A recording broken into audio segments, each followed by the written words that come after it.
Local expertise worldwide. Sotheby's International Realty is well known for their exceptional real estate agents that distinguish themselves in communities all over the world. To learn more about real estate in Napa, Sonoma, San Francisco, and the rest of the Bay Area, or around the globe, contact Sotheby's International Realty Wine Country Brokerage at 707-935-2288. That's 707-935-2288. Sotheby's International Realty. The Sonoma Stompers are excited to have Jacob's Restaurant providing all of our concessions this season. At the ballpark, you'll find gyros, Chicago dogs, pizza, and salads. But in their restaurant, you'll find an outstanding menu featuring the best Mediterranean-style offerings in town. Seafood linguine, chicken piccata, ravioli, risotto, pizza, and so much more. Don't forget to try their desserts. Jacob's Restaurant is located on 1266 Broadway, right next to Traintown. Jacob's Restaurant and the Sonoma Stompers, proud partners.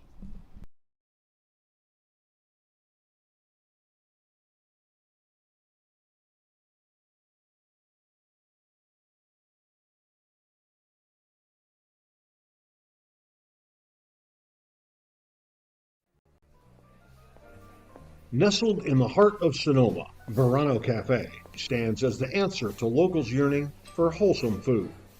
Opened by Veronica Perez and Carlos Rubio, this cozy diner is nestled conveniently at the crossroads of Highway 12 and Verano Avenue. At Verano Cafe, breakfast, lunch, and dinner are experiences crafted with love and local ingredients. Each dish is a symphony of taste. But Verano Cafe isn't just about breakfast. Their lunch menu features favorites like fish and chips and classic French dishes catering to all tastes. Dinner includes house-made pasta dishes and elegant entrees. What really sets Verano Cafe apart is its commitment to quality and community.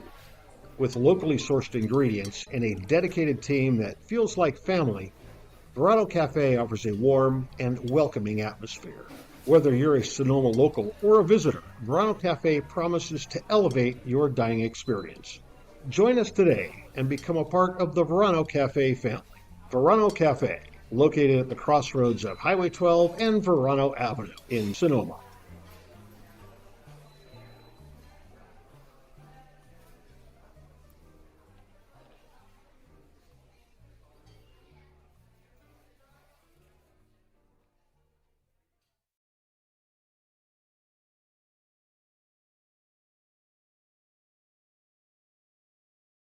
Hey, Stomper fans! Sonoma Springs Brewing Company has created a new special beer just for us. It's called On Deck. It's a light, crisp lager brewed for a smooth, refreshing finish. The perfect beer to enjoy here at Arnold Field or anytime you're thirsty. Sonoma Springs and the Sonoma Stompers, where your next beer is always on deck.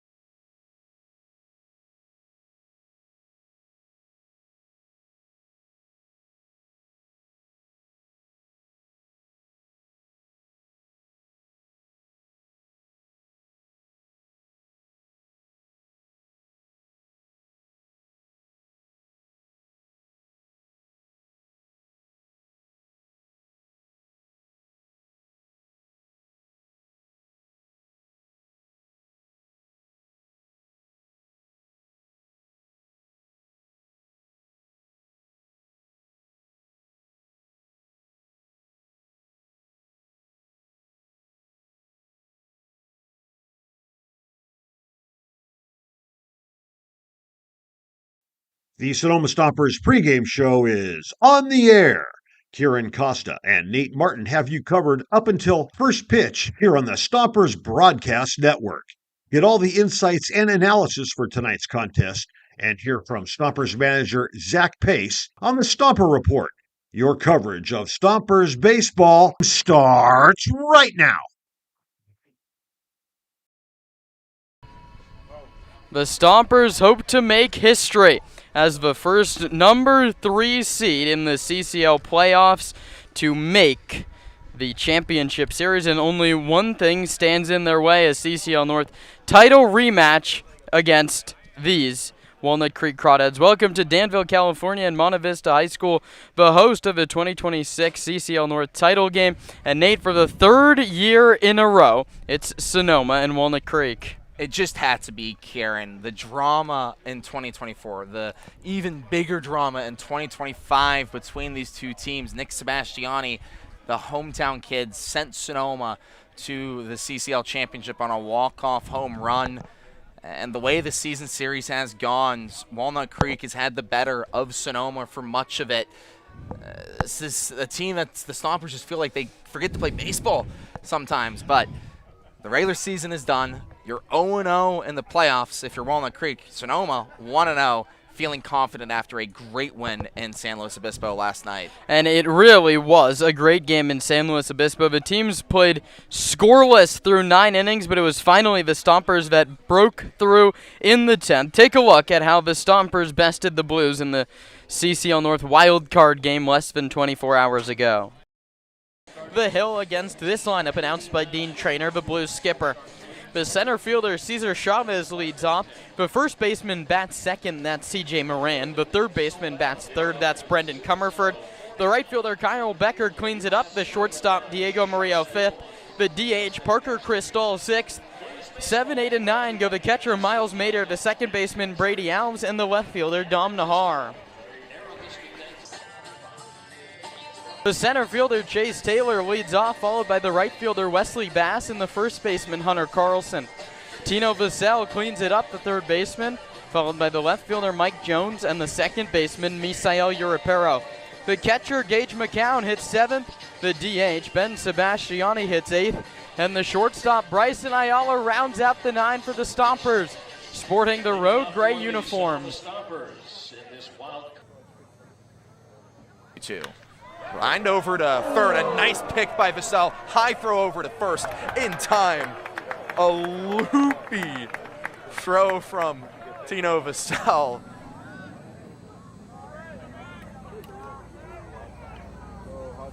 Mazinter has been phenomenal in this wild card game. Comes home, swing and a miss, strike 3. Max Mazinter strikes out the side. 7 Ks on 5 innings. Hitter, this is your situation you want if you're Dean Trainer.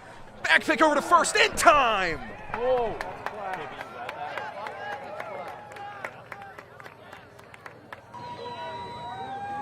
Maria runs from first. Mader strikes out swinging. Laginto fired up off the mound, and we've played 7 innings without a run. The windup and delivers. Moreo strikes out swinging. It's free baseball in the CCL North wildcard game. Scoreless after 9 at Sinsheimer.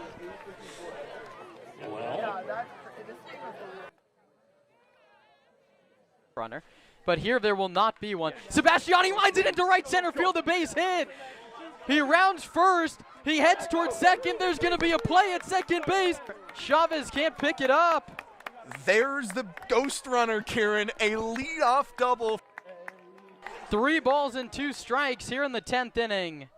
Boyer delivers to Ayala, and Bryson grounds it through the right side. Dave Hoke's going to send Ben Sebastiani. There's going to be a play at the plate. The throw is late. Bryson Ayala comes through in the 10th. Sonoma jumps in front 1-0. And as it stands, Bryson is your postseason hero.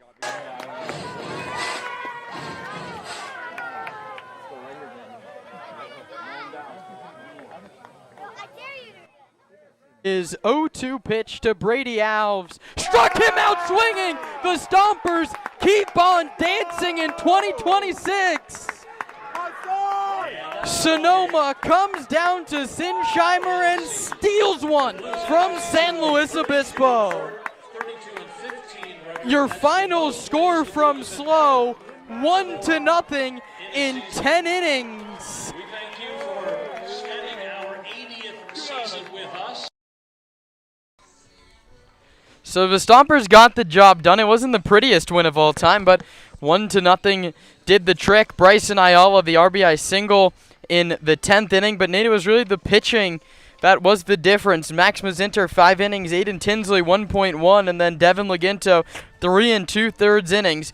Picked up 6 strikeouts en route to getting the victory, and it was really one of the better pitching performances Stompers have ever gotten. Yeah, I mean, Max Mazinter especially. What a performance to cement yourself in Stompers folklore.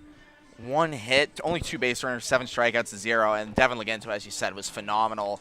To only use 3 pitchers in a 10-inning game in the playoffs in this league, that's a victory. That opens you up for a lot more success against these Crawdads. You didn't use Riley Dickey, one of your best relievers out of the pen, a couple other guys ready to go today that didn't have to be used yesterday. That's a victory for Sonoma.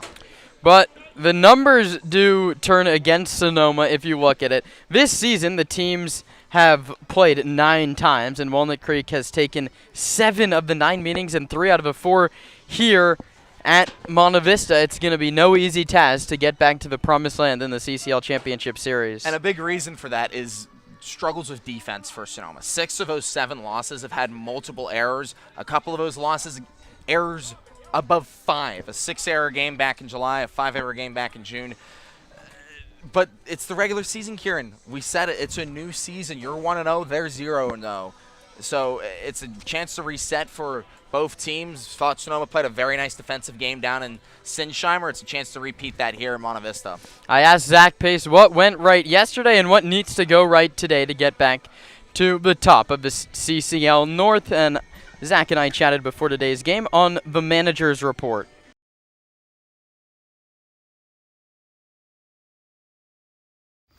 Welcome to the Stomper Report, getting you ready for the CCL North title game. It's the Stompers and the Crawdads for the 3rd year in a row in the CCL North title. Zach, you guys have built up a little bit of a playoff rivalry the past few years, haven't you?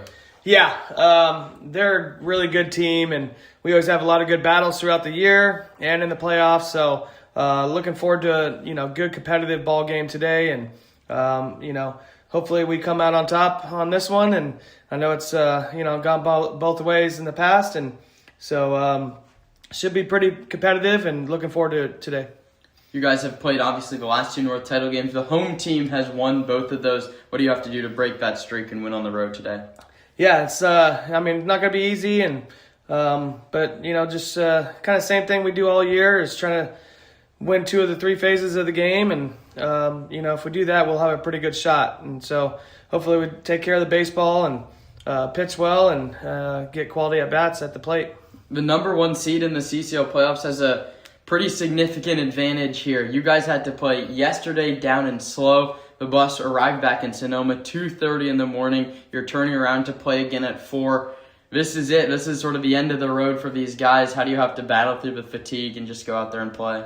Yeah, I mean, that's the grind of the game sometimes. And, if these guys are going to continue playing the game for a long time, being in the minor leagues, you're going to have days like this. And, you need to be able to work through it. And so I think it's a good test for a lot of the guys. And, it's something that, you strive for in the future. And you gotta go through it at some point, to make sure that you're able to do those kind of things and play every day. And so it's fun, of course, our guys might be a little tired, but hopefully kind of still got some energy from yesterday's game and ready to rock today. You think the way you guys won yesterday, a gritty 1-0 extra inning game, gives the guys a little bit more juice going into today? Definitely. I mean, that was it was had you on the edge of your seat the whole time. Playoff games are like that, to where it is, every little thing matters, and it's gritty, and it's a grind, and I'm glad our guys came out on top and found a way to win yesterday, and came through in the clutch situation. So I think it does give us a little bit more energy and confidence, knowing that we've done it, and just kind of go out there again today, and another big game. A couple more about yesterday's win. 0-0 after 9 innings, and then the offense finally gets a run. It's the 8 and 9 hitter, Ben Sebastiani and Bryson Ayala. Neither guy probably had the season that they envisioned coming into this year. How does that sort of exemplify what playoff baseball can be? Yeah, I mean, those two guys have grinded all year to get themselves better, and they've done a great job. And Ben had a nice line drive in the gap, an opposite field gap that really started it. And I know we didn't go with the international rule, so we didn't have a runner on second, but he gave us that advantage right away, which was huge. Bryson didn't get the bunt down, but had a really good two-strike approach and hit a ground ball to the right side, which is huge, and then it gets through, right? So it's just a really good approach with 2 strikes, especially in that situation with runner on second, nobody out. So, playoff baseball, anything can happen, and that's why we grind all year to get better, and those guys have done a great job. All of our guys have done a great job, and looking forward to us competing today. One of the downsides of yesterday, the swing and miss continues to haunt you. You guys struck out 17 times and were, in the end, 1 for 13 with runners in scoring position. I don't know if that's going to cut it today against Walnut Creek. What can your guys do better to maybe just put the ball in play a little bit more? Yeah, we just got to take a good 2-strike approach. I know we work on it in BP, and trying to hit those ground balls, put pressure on the defense. Ball's a challenge, and I think if we do that, good things will happen. And it's not going to be easy. They're going to have good arms going, and I'm sure there's going to be some strikeouts for sure. But if we can limit those and come through in the situations where we need to put the ball in play, good things will happen. Now moving to the pitching side, you used 3 arms yesterday, and they've put together 10 shutout innings. Mazinter to Tinsley to Laginto, just so good at the end. You think Schallberger, today's starter, can sort of feed off that and maybe try and keep that shutout inning streak going from last night? Most definitely. He's a really good arm, and I feel like we have a lot of good arms going today. So I feel like he can definitely do that, and he's really fired up for it, and I'm fired up for him and for us, and hopefully we have another good pitching performance today. It's a different ballpark though, so over down there in Slow, it's more of a pitcher's yard, and this is more of a hitter's yard, but doesn't mean we have good arms, and doesn't mean we can't still put up a lot of zeros. Last one for you. I said yesterday, Max Mazinter's played at 3 different colleges, or will be after this year. He's 21. He's a veteran. Matthew Schallberger hasn't thrown a collegiate pitch. He redshirted at Delta this past year as a true freshman. He's a young guy. What's sort of the mentality he has to have coming into today? Just pitch his game. You know what I mean? Just do his thing on the mound.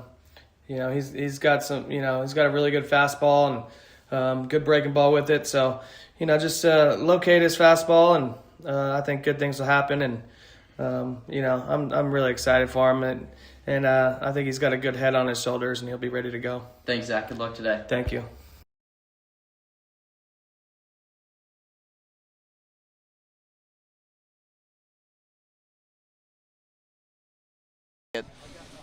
Stompers are oh so close to repeating as CCL North champions. There's one game between them and hosting the championship series at Arnold Field this Friday, Saturday, and Sunday. It's Matthew Schallberger against Jeremy Jones. It's Brant Cummings against Zach Pace, and it's the Stompers and the Crawdads. The 2026 CCL North title game comes your way next on the Sonoma Stompers Broadcast Network.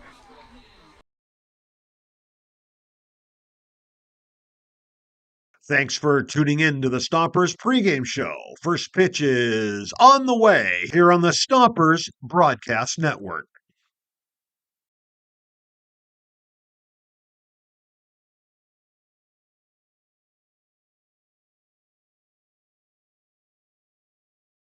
The Sonoma Stompers are excited to welcome La Michoacana Ice Cream and Treats to the family. La Michoacana Ice Cream is rooted in the world-famous ice cream traditions of Mexico. La Michoacana uses only fresh, natural ingredients, using recipes that have been handed down for generations.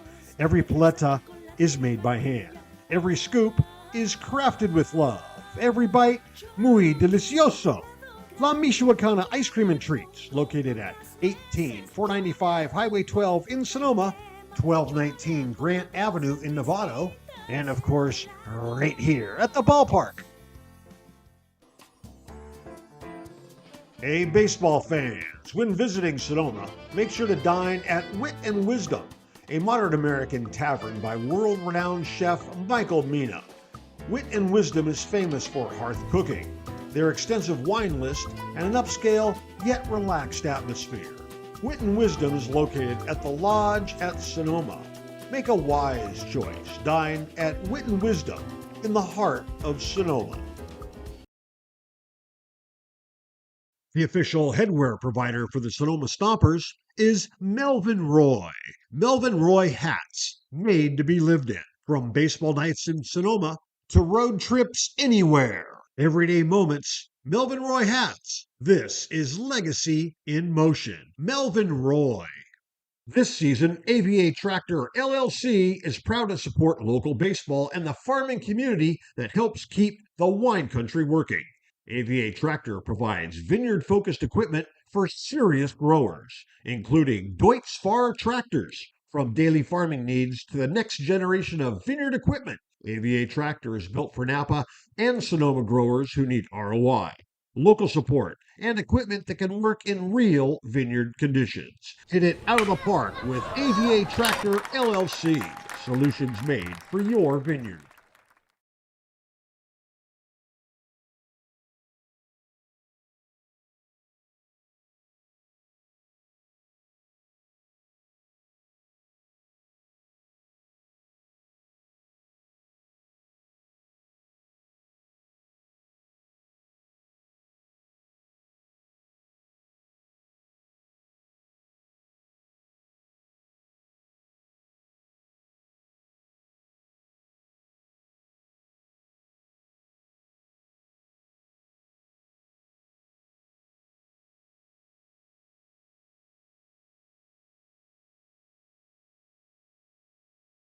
The lines are painted, the lineups are in, the field is raked, and the cleats are laced. Your Sonoma Stompers are just about ready to take the field. Now, straight to the voice of the Stompers, here's Kieran Costa. We're 27 outs away from crowning a CCL North champion here in 2026. I'm Kieran Costa, joined by Nate Martin here on the Stompers Broadcast Network, all ready to go from Monte Vista High School in Danville for the third year in a row. It's the Stompers and the Crawdads getting rockin'. Jeremy Jones has been tasked with getting the ball for the Crawdads, and the sixth-year manager Brant Cummings sends out the 6', 210 righty. We'll get you his stats in a moment, but first we'll give you who he's up against, announced by eighth-year manager Zach Pace. The center fielder Chase Taylor leads off, the right fielder Wesley Bass hits second, and the catcher Hunter Carlson hits third. The third baseman Tino Vassell cleans it up as usual. The left fielder Mike Jones hits fifth, and the second baseman Misael Urapero hits sixth. The seventh hitter is Ben Sebastiani, the eighth hitter is Anthony Shepler, and the shortstop is Bryson Ayala. He rounds out the nine for the Stompers in their road grays for the second day in a row. Sonoma in Navy script across the front with Navy numbers on the back and the orange numbers on the front of the uniforms. The Crawdads in their home blacks. Red numbers, red piping on the sleeves. We've got ourselves a good one. We've called it Rivalry Week when these two teams have played all year, and it's no surprise that they're the last two standing in the Northern Division. Jones is ready, the righty. Chase Taylor, the lefty, awaits a first pitch, called a strike. The home plate umpire today is Ron Adams. Harvey Maxey has the calls at first base. Matt Bolus over at third. Taylor hitting .235 on the summer with 3 for 5 in yesterday's win over Slow. Takes a ball. Jones went to Hamilton High School, then Shelton Community College, Cal State Bakersfield, and finally Ball State, the fourth stop. Taylor lines it foul, straight back 1-2. The Crawdads secured the #1 seed with a 28-10 league record. Sonoma the 3rd seed at 25-18. They went down and beat the Blues at Sinsheimer yesterday. The pitch is low, 2-2. And Chase Taylor was a big part of that win. Struggled to start 2 strikeouts, but his 3 at-bats after were all singles. Stompers hope he can get things rolling here in the first. Been the leadoff man for a majority of the season, and he takes low. The count runs full, 3-2. Zach Pace is the manager for the Stompers in year number 8. His hitting coach, Paul Maidorena, pitching coach, Mike Nunez. Dave Hogue coaches third base, and Jacoby Heyer over at first. Payoff pitch to the leadoff man, Taylor. Chase takes a called strike 3. Ron Adams rings up Chase Taylor. And there's one away. And already, Ron Adams behind the plate, calling out, that's the zone.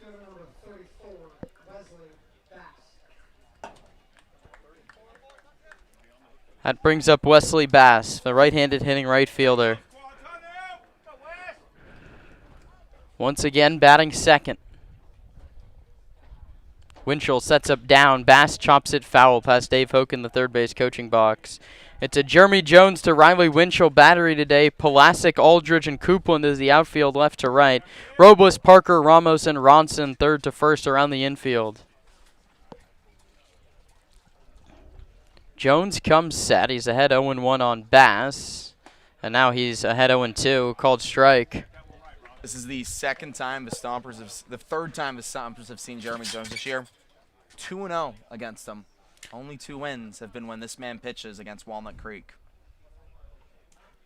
The pitch to Bass is hit hard and fair inside the third base bag. Rolls down the line. Bass not stopping around first, takes a wide turn and cruises into second with a stand-up double.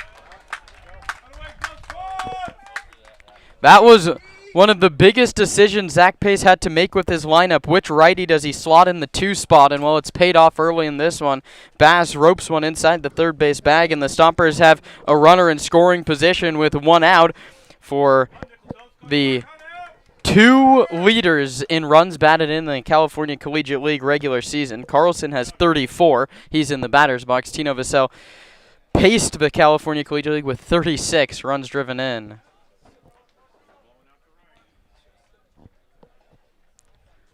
A hitter-friendly ballpark for a powerful lefty like Carlson.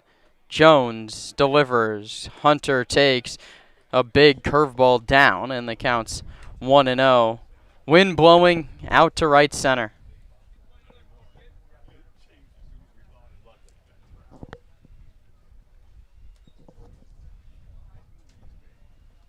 Jones's pitch. Hunter takes a strike.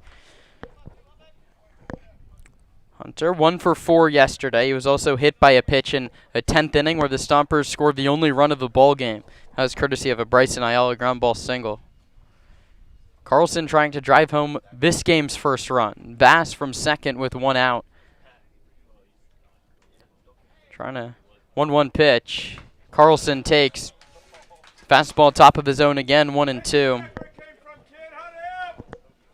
Hunter from Hudson, Wisconsin, went to Wichita State where he redshirted his freshman season and then found himself a home at Georgia State. Everyday starter for the Panthers, trying to drive home his fellow Panther at second. Instead, he takes outside and the count's 2-2. Carlson played 36 games in the regular season. He finished with a .345 average, a .530 on base, 9 doubles, 4 homers, and 34 RBI. All those numbers reset to 0 come the postseason. Daylight play on at second. Instead, Jones comes home, and Carlson bounces it to the right side. Ronson underhands to the covering pitcher, and there's 2 away. Bass gets to third, and the putout goes 3-1. Pressure to produce with 2 outs now. We saw Sonoma struggle to drive home runners against the Blues yesterday. They managed to get the one that counts, but I have a feeling against this Crawdads lineup, you're going to need a whole lot more than just 1 run to take the win. That is true, Nate. The Stompers were 1 for 13 with the runners in scoring position today. Let's see if Vista can pick up a hit here, and he takes a ball. Fastball down and away. If there is a man to do it, though, it's the league leader in RBI. Tino Vista had a nice triple in the left center gap yesterday against the Blues. All he needs here is a single. Robles at third, even with the bag. The rest of the infield back. Tino checks his swing and takes a strike. Taylor struck out looking. Bass doubled. He advanced to third on a Carlson ground ball to first. Runner at third. 2 outs. Top of inning number 1. Jones to Tino is a ball outside. The Crawdads finished the regular season on a 7-game winning streak. Sonoma's got the only winning streak that matters. Took down slow last night. The pitch to Vista is hit to the shortstop. Parker bobbles it, recovers, throws to first low. Ronson digs it out, and the inning is over. For Sonoma in the first, no runs, 1 hit, no errors, 1 left. We move to the last of the first in a scoreless game.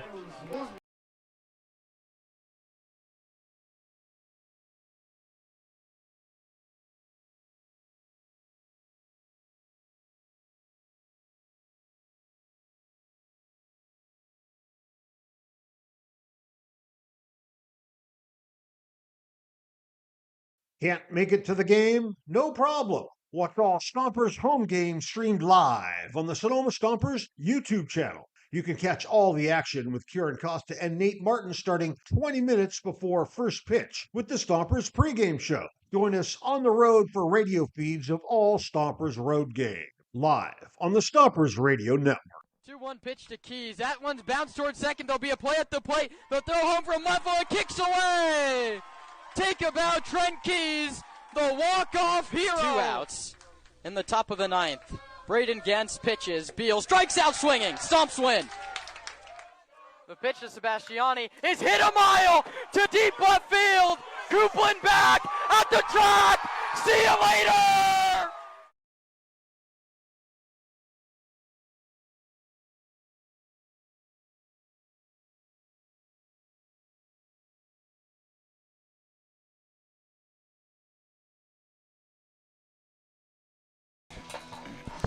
Bottom of the first inning coming up from Monte Vista. The Stompers were unable to score a 1-out double, and so it's a 0-0 game as the Crawdads get their first crack, and it starts with the left fielder Daniel Pulasic, followed by the third baseman Aiden Robles. The DH Ryan Ellis hits third. The right fielder Joe Coupland, who played in last year's North title game, cleans it up. Kevin Parker is the shortstop batting 5th. Riley Winchell, the catcher, 6th. And Barrett Ronson, 7th. He's the first baseman. The center fielder Shane Aldridge, 8th. And the former Stomper Elijah Ramos bats 9th and plays 2nd. They go up against Matthew Schallberger, a 6'1", 185-pound righty from Stockton, California. The 19-year-old went to Linden High School and did not appear in his redshirt freshman season at San Joaquin Delta College, making his 8th appearance of the summer. 7 starts, he's 4-0. The Stompers desperately need him to keep them in this ballgame as long as they can.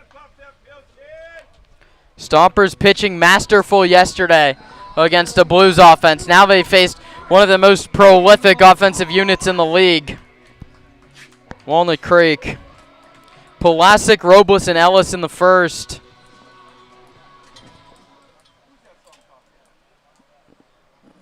Getting the first run will be paramount.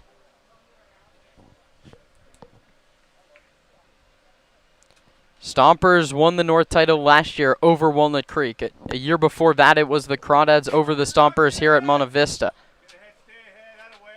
First pitch is in there for a strike to Pulasic, a left fielder from UC Irvine. Hit an even 300 in his 21 games. Double and a triple. Not an extra base hit threat. Schallberger, righty, works off the first base side of the hill and delivers a fastball that's fouled over the Stomper, third base dugout and out of play. Schallberger works with Hunter Carlson today as his catcher. It goes Jones, Taylor, Bass left to right, Vassell, Ayala, Uripero, and Shepler third to first. Schallberger trying to get this leadoff man, Pulasic. The 0-2 offer is outside 1-2.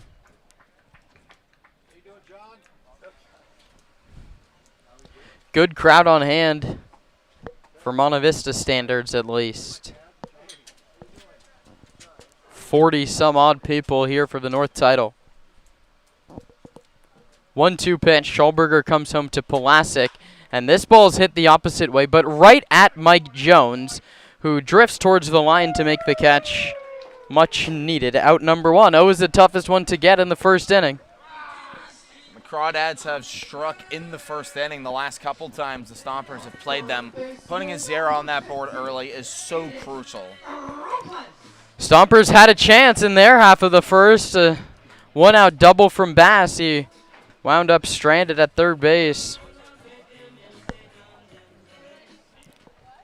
Robles has played just 8 games. He's hitting .417 in them. That includes 3 doubles and a homer. That long ball against the Stompers here at Monte Vista. Schallberger pitches righty on righty. Robles takes a strike. That was the first at-bat of a summary. It was a triple shy of a cycle in that game, Robles.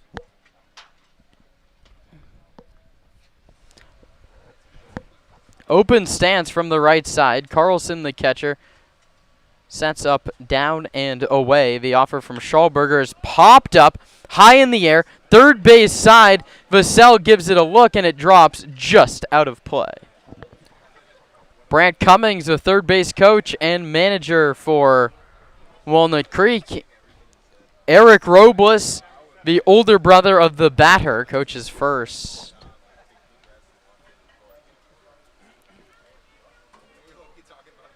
Same coaching staff as they've had all year. Robles, though, a new addition. Played just 8 regular season games out of a possible 38.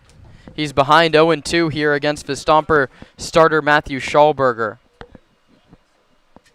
The pitch, up and outside 1-2. Tried to induce a chase, couldn't do it.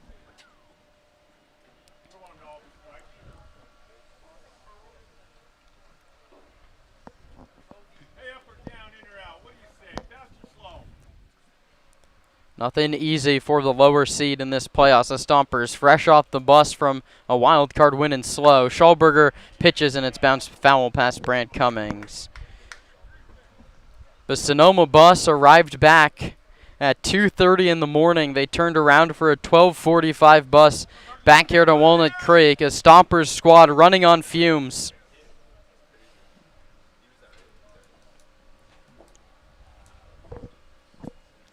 Schallberger has the count leverage. 1-2 to Robles. Hit back up the middle. Going to be a tough play. It's going to squeak into center field for a hit. Not a hard hit ball at all, but Robles goes right back up the middle for a single. And now the most aggressive base running team has a man on first with less than 2 outs. Man, just in a few games this summer with the Crawdads, Robles already has a couple stolen bases. Something you have to be aware of. That brings up the man they call Mr. Crawdad. Ryan Ellis is about to finish up his 4th season with Walnut Creek. Left-handed hitter who now plays at Sac State.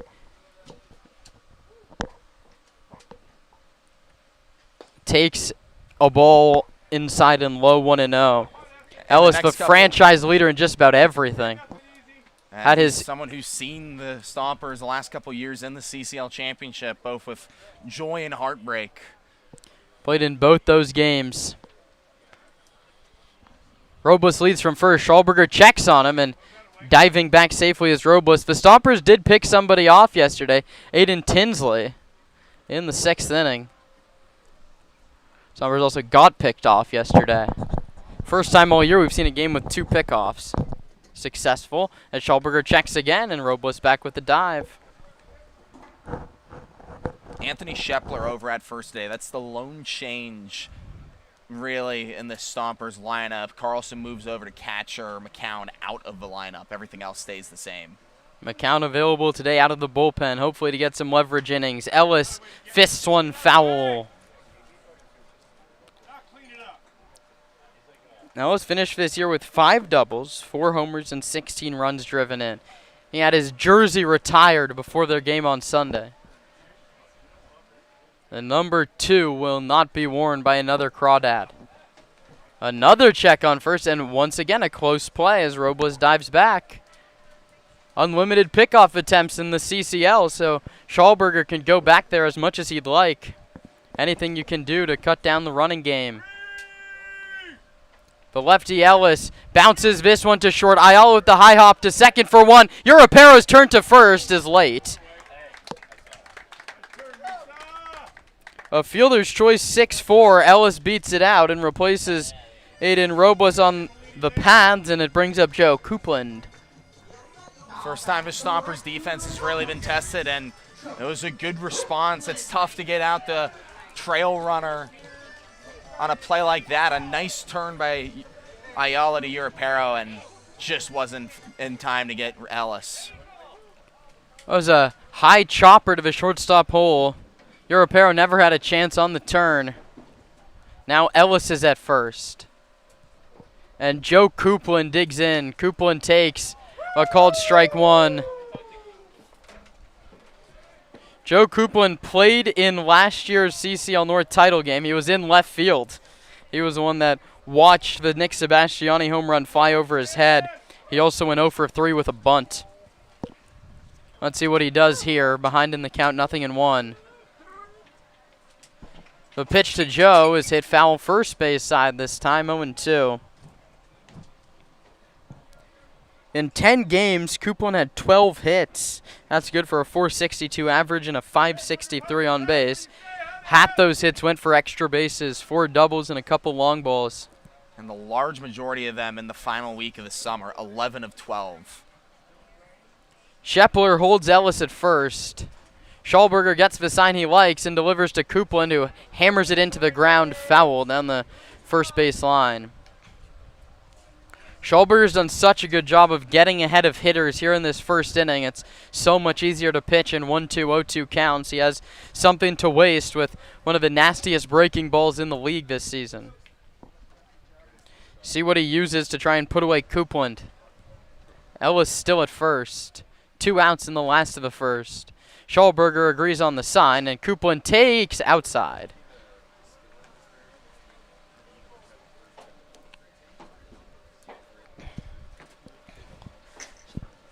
Sonoma won their first 1-run game yesterday, and what a time to do it. 1-0 wild card game victory over the Blues. Now it's their second consecutive road test. Ellis runs. Coupland hits a weak ground ball up the first base line. Shepler throws late. Schallberger didn't cover. It's an infield single. A mental mistake from the Stomper pitcher. Ellis running on the pitch, had it stolen, and Coupland just hit a cue shot that died in the grass halfway up the first base line. Schallberger too late to cover the bag, and first and second with 2 outs for Kevin Parker. Those are the breaks you can't give the Crawdads. Sonoma has gifted moments like that before against Walnut Creek, and the Dads have taken advantage. The first mental miscue goes on Sonoma. Schallberger, though, still a pitch away from escaping this first inning unscathed. He deals with Kevin Parker, a .206 right-handed hitter. Pitch is over but low, 1-0. Parker Jr. from Texas Southern. He can drive in runs, 20 on the campaign.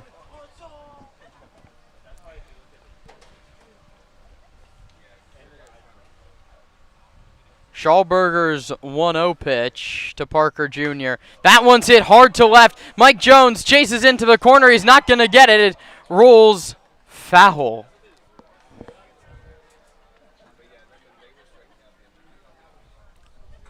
Stompers catch a break. That ball could have scored 2 if it stayed fair. It wound up less than a foot wide of the white chalk line down in the left field corner, maybe 3-4 feet from the track. Short yard, 325 down both lines, and it's a jet stream, especially out to right. A warm day in Monte Vista. If you get the ball in the air, it'll really fly. Sort of the opposite of the conditions Sonoma played with last night in Sinsheimer. Nobody heard after a loud strike number 1. 1-1 to Parker. This one's popped up, foul first base side, this time and out of play, and just as he's been to every single hitter, Schallberger ahead in the count. Matthew pitched against Walnut Creek back on June 5th. He got the win, pitching 2.2 innings out of a bullpen, a hit, no runs, and 4 strikeouts. The Stompers would love a start this time resembling that appearance. 1 ball, 2 strikes, 2 outs, 2 on in the first. Schallberger delivers, and it's fouled back. And this is what the Crawdads hitters do so well. There's no free outs. Despite Matthew getting ahead in these counts, no one giving in. Robles on 2 strikes, a weak ground ball single. Ellis fouled off a couple, and then Coupland an infield single on a 1-2 pitch of his own. Schallberger stares into Carlson for the sign. The battery agrees. Hunter sets up away. Schallberger checks second and delivers. Parker Jr. a broken bat flare on the infield. Europero makes the catch. The side is retired. For Walnut Creek in the first, no runs, 2 hits, no Stomper errors, 2 left, scoreless after 1 at Monte Vista.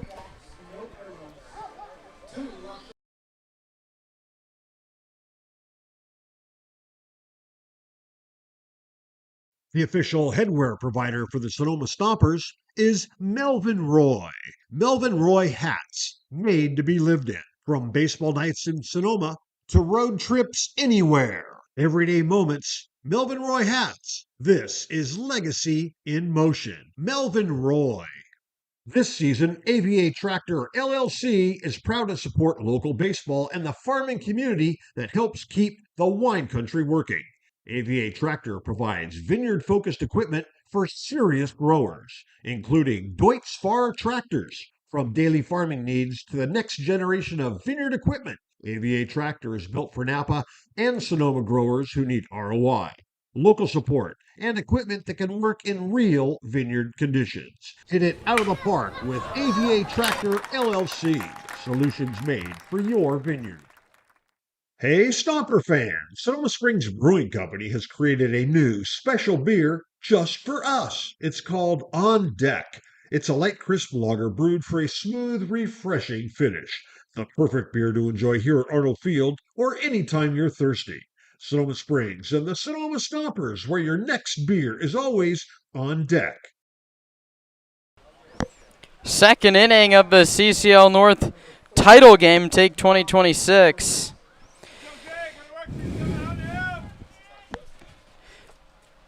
Mike Jones, Misael Europero, and Ben Sebastiani. First one, Jones chases. He's behind.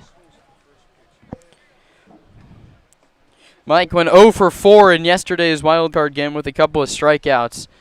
Was coming off a week where he was named CCL Hitter of the Week with 11 runs driven in. He takes a called strike. And just like that, he's behind 0-2.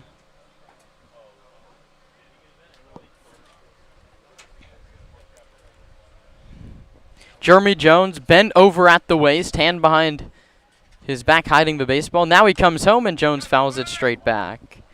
Mike Jones is a guy that swing and game style did not translate to Sinsheimer Park. He lifts the ball in the air a lot, and that just isn't going to work against the Blues at home. Here, a fly ball has a better chance of leaving the yard than any other place in the CCL North. We'll see what Jones does on 0-2. He takes upstairs. Mike had 3 home runs this year and 11 RBI.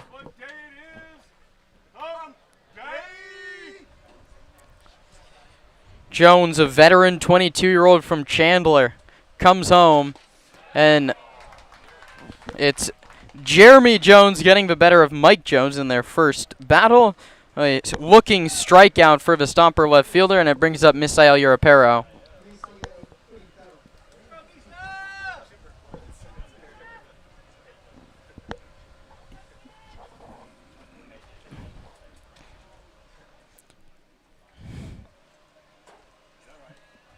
Misa, left-handed hitter, walked 3 times last night. Takes a breaking ball up above the zone 1-0. Played 40 games, the most on the Stompers. Finished with a .237 average.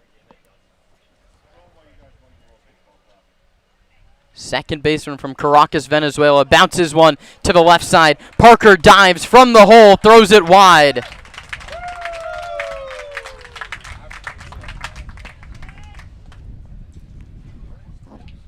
Single for Europero, his first knock of the postseason. Stompers once again threatening, and Ben Sebastiani comes up.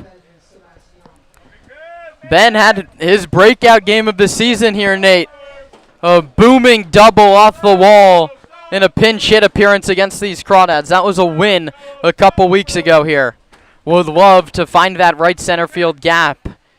He takes low 1-0. It kicks away from Winchell. Europero jogs to second on the wild pitch. Good heads-up play by Misa. That one didn't get away from the catcher by that much, but he was ready to go at anything in the dirt.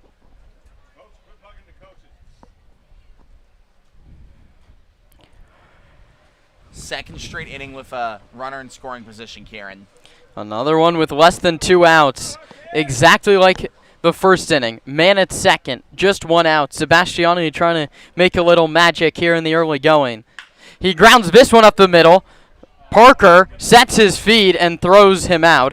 An unproductive ground out from Ben, and holding at second base is Europero. And now you need a hit from Anthony Shepler. If the wild pitch didn't happen, Kieran, that's a double play ball right there. So hindsight's 20/20. Take advantage of that. Anthony Shepler, who played in last year's CCL North title game as well. A game where the Stompers didn't score till the 8th inning. They hope to change that here in the 2nd. Jones to Shepler, right on the left. Jeremy pitches, Anthony takes, just below the knees for a ball. Jones, a veteran righty, exactly the guy you want in a spot like this.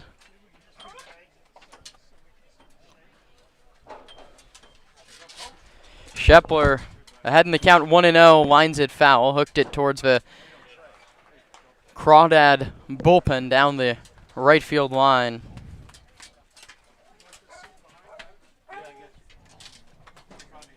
Shep played 27 games in this regular season. He had a .183, 2 doubles, and 4 homers. All those stats are erased come postseason play. Everyone's 0 for 0. We'll see what Shepler does in his first trip of the playoffs. He swings and misses 1 and 2.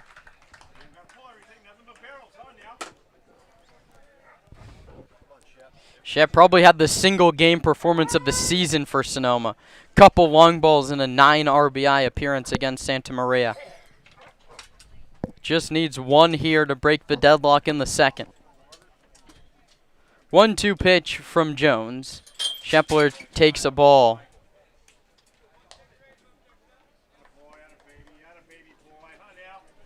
Europero at second. He singled and advanced on a wild pitch. Now there's 2 outs. Bryson Ayala, last night's hero, waits on deck. Pitch to Shepler. High and tight, 3-2. Couple of nice takes in a row here from Shep. He's someone who's adjusted his approach as the summer's gone on. Let's go Stompers! Let's go Stompers! Let's go Stompers! Payoff pitch to the Stomper first baseman. Europero leads from second. Jeremy Jones checks, comes home, and Shepler hammers one deep down the right field line and foul. Shepler got that ball on the barrel, but it wound up a good 10 feet wide of the yellow foul pole in the right field corner. But you just saw how this ball can travel in the heat at Monte Vista. Do not be surprised if we see a long ball in the early innings in the heat. Another 3-2 pitch from Jones. Shepler hits it right to the second baseman Ramos, who gobbles it up and flips to first. The side retired once more. for Sonoma in the second. No runs, a hit, no errors, one left. We're through 1.5 in a scoreless game.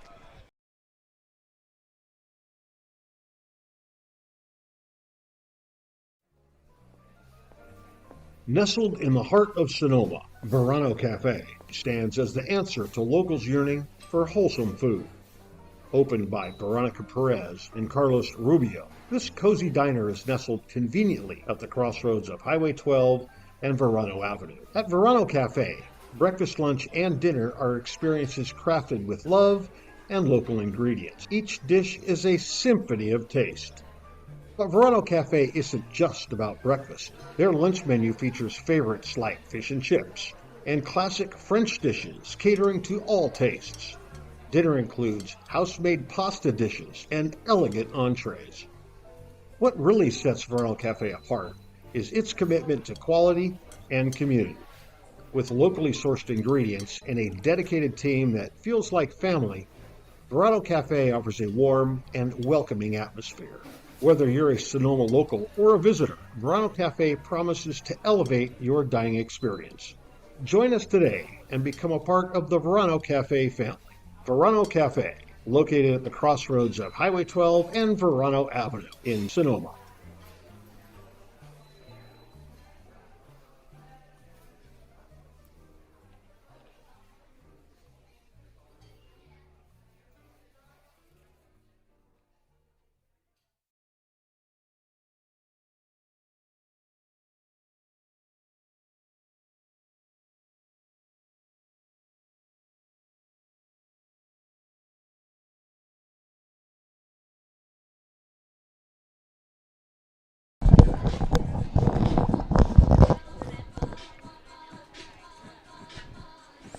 Riley Winchell is the man to start the bottom of the second inning in a game still yet to have a run. Winchell, Ronson, and Aldridge against Schallberger.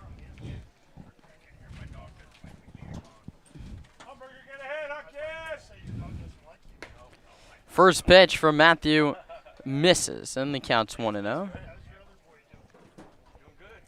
Stompers left a runner in the first. They left another in the second.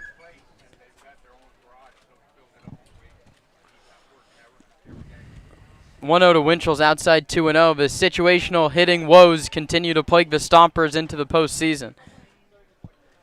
The winner of this one will make the CCL Championship Series and host the Championship Series against the winner of the Academy Barons in Orange County Riptide later tonight down at the Great Park. But work to do to even think about that game. 2-0 pitch is fouled back 2-1.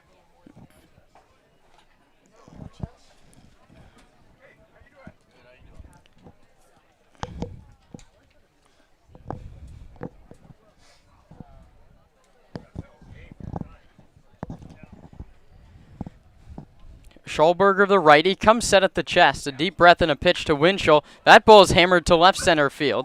But Taylor and Jones come together, and coming in is Mike Jones to make the play.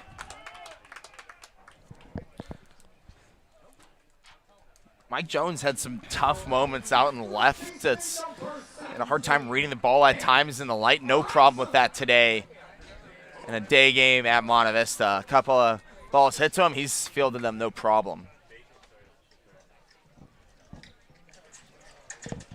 Schallberger to Ronson.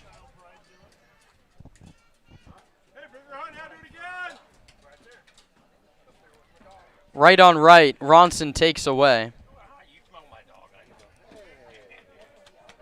Barrett headed to UCR after a summer where he hit .261. 6 doubles, a homer. He drove in 12.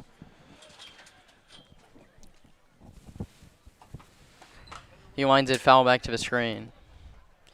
Stompers and the Crawdads playing for the CCL North title for the third year in a row. They've split the last 2 years, one each.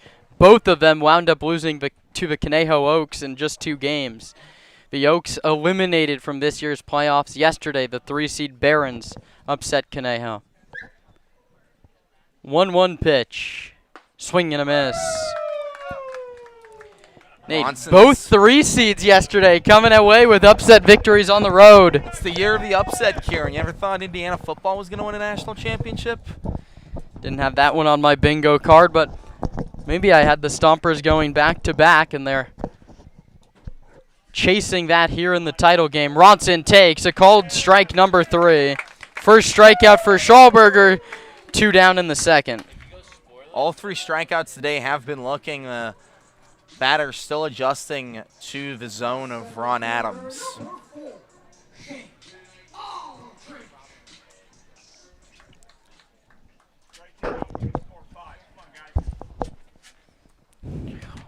Aldridge, a left-handed hitter. He's in center field today.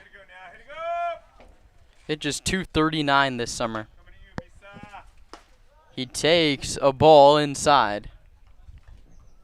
Adams, as I mentioned, has the balls and strikes. Harvey Maxey at first, Matt Bullis at third, just like he was in last year's title game.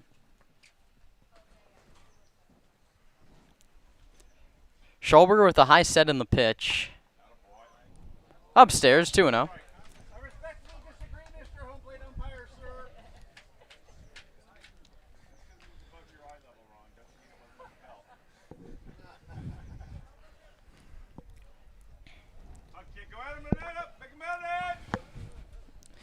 Matthews 2-0, trying to get back in the count, and he does. It's fouled at home plate. The Crawdads are swing happy. 2-0 counts. Even if the pitcher's struggling with their command, they're still going to go after him. Schallberger has looked solid so far, though. Schallberger worked out of a 2-on-2 out jam in the first. He's trying to set down the Crawdads in order here in the second, and he'll have a consultation with his catcher, Hunter Carlson, as Crawdad staff checks on Ron Adams, who got clipped by that foul ball.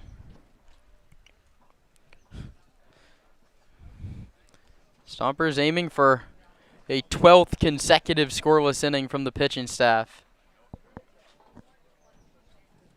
2 balls and 1 strike on the 8-hitter.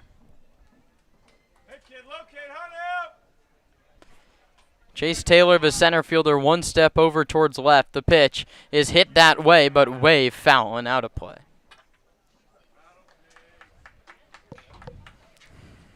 Dose is wild. 2 balls, 2 strikes, 2 outs, last of the second.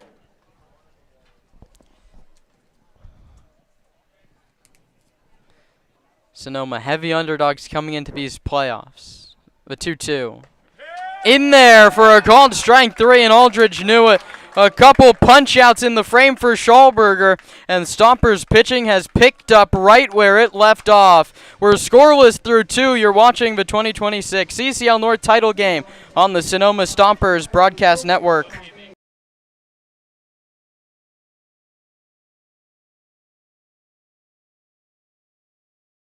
The official headwear provider for the Sonoma Stompers is Melvin Roy. Melvin Roy hats, made to be lived in. From baseball nights in Sonoma to road trips anywhere. Everyday moments, Melvin Roy hats. This is legacy in motion. Melvin Roy. This season, AVA Tractor LLC is proud to support local baseball and the farming community that helps keep the wine country working. AVA Tractor provides vineyard-focused equipment for serious growers, including Deutz Fahr tractors. From daily farming needs to the next generation of vineyard equipment, AVA Tractor is built for Napa and Sonoma growers who need ROI, local support, and equipment that can work in real vineyard conditions. Hit it out of the park with AVA Tractor LLC, solutions made for your vineyard.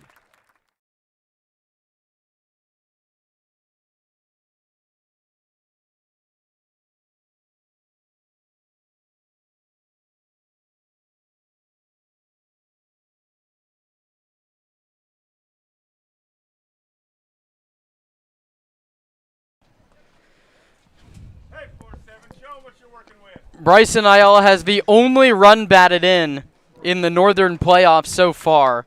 A ground ball through the right side in the 10th inning yesterday. He tries to jumpstart the offense here in the 3rd.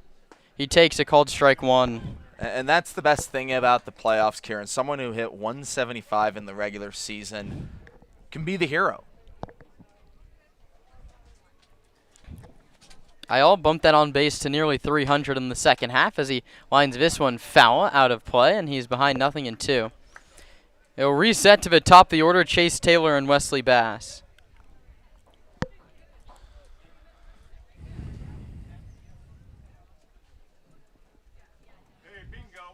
Pitch to Ayala. Lays off a breaking ball, flirting with the outside corner.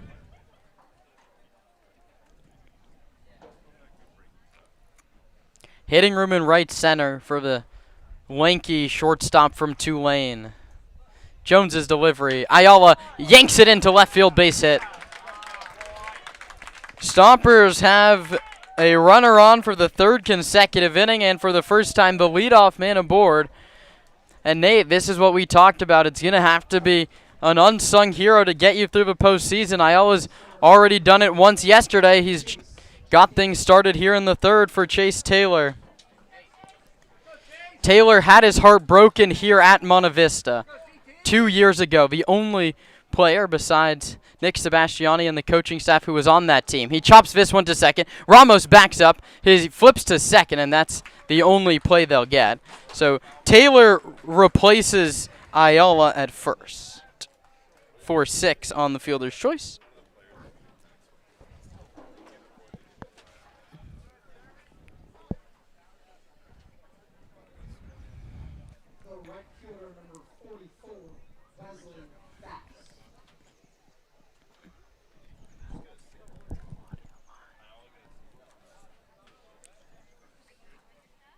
Brant Cummings has come out to argue with the base umpire, Matt Bolus. I don't know what the protest from the skipper is. As Cummings will head back to the dugout, and the situation will stay the same.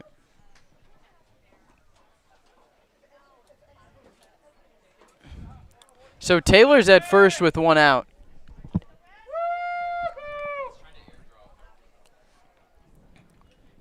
That brings up Bass, who doubled in his first trip. Speedy Taylor at first. Bass grounds it to first. Ronson to second for one. And Wesley Bass is thrown out at first base on a bang-bang play. A nice defensive effort. It goes 3-6-1, and the side is retired on the double play. Stompers can't score despite a hit. No errors, nobody left. 2.5 in the book, still scoreless.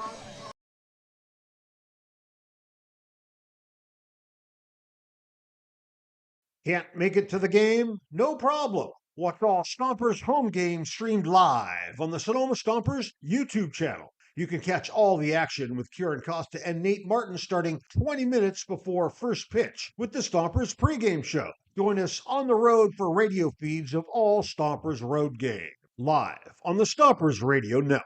2-1 pitch to Keys. That one's bounced towards second. There'll be a play at the plate. They'll throw home from left field. It kicks away. Take about Trent Keys, the walk-off hero. 2 outs in the top of the ninth. Braden Gantz pitches. Beal strikes out swinging. Stomps win. The pitch to Sebastiani is hit a mile to deep left field. Coupland back at the track. See you later.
Second baseman number 9, Elijah Aramo.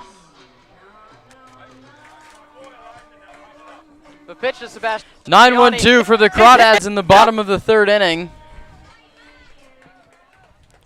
Ramos, Pulasic, and Robles against Schallberger.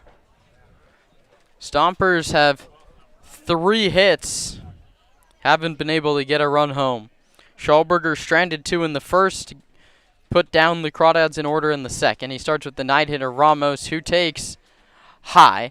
I mentioned that Chase Taylor and Nick Sebastiani were the only 2 players who were on that CCL wildcard winning team in 2024. Elijah Ramos, the starting second baseman for that Stompers club.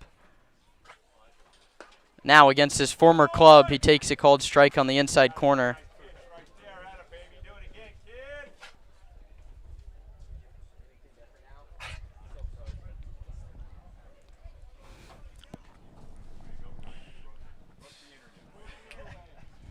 1-1 pitch. Ramos checks his swing but leaves it up. He appealed to first. Harvey Maxey says no swing. Scoreless game, bottom of the third.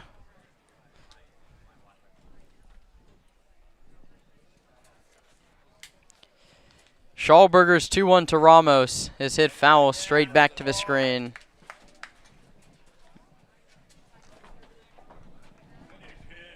Come on now, come on now.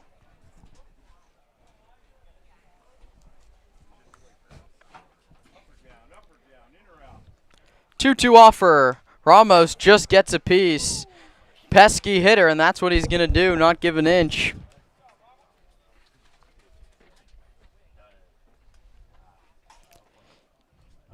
Schallberger's retired 4 straight. He picked up back-to-back strikeouts to end the bottom of the second. He comes home with a 2-2 pitch to Ramos. That one's hit in the air to center field. Right at Chase Taylor in his tracks. Takes a couple steps in to make the catch. 1 down here in the third, and it's back to the top of the order and Daniel Pulasic. The left-handed hitter flew out in his first trip.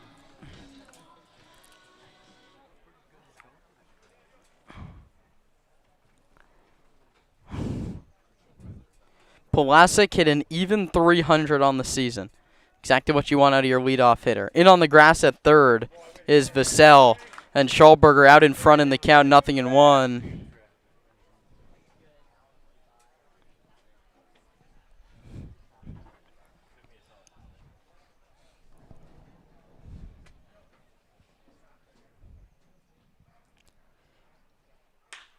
This one's lined into left center field. A long way for Chase Taylor to go. He's not going to get it.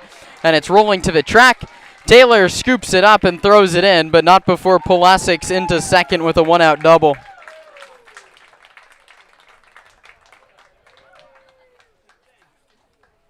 Crawdads have sent up the heart of their older Robles, Ellis, and Coupland.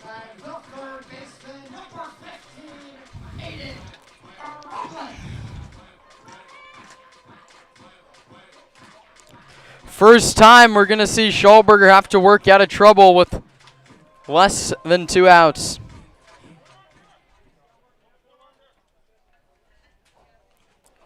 Robles singled back in the first. Europero step over towards second.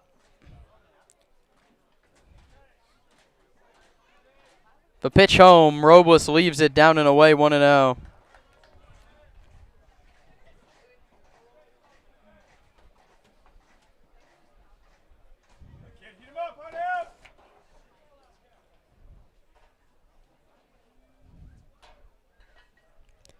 Each team 3 hits. The Crawdads poised for the game's first run. Runner on second with 1 out, and Robles ahead in the count, 2-0.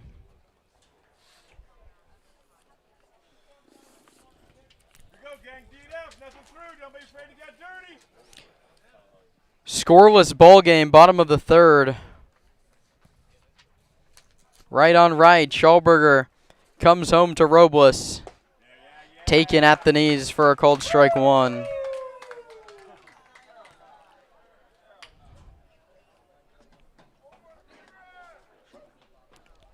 15 hits in just 8 games in the regular season for Robles. Came in and delivered straight away. He's ahead of Schallberger 2-1.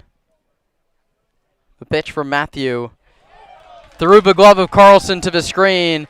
Pass ball gets that runner to third.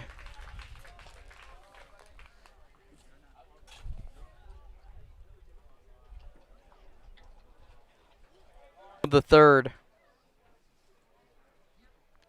Ground ball, the Stompers are coming home with it. Schallberger's 3-1 is popped up, not deep. 3 Stompers come together in shallow left center. Mike Jones slides and makes the catch. The Stomper left fielder saves a run with a 2-foot slide. A crucial second out in this third inning.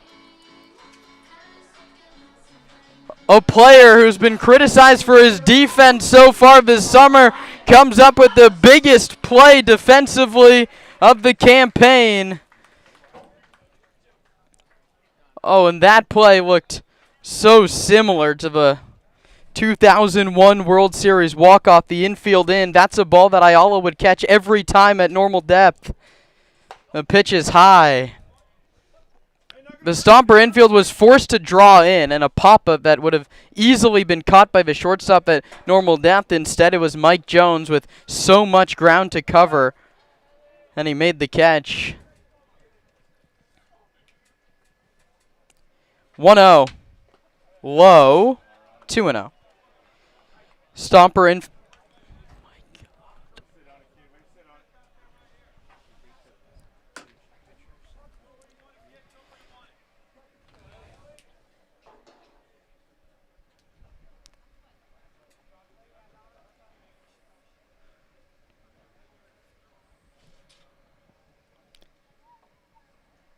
Two-0 pitch from Schallberger. Ellis swings and misses. Ryan Ellis, the DH, a left-handed hitter, has played 4 years under Brant Cummings for the Crawdads.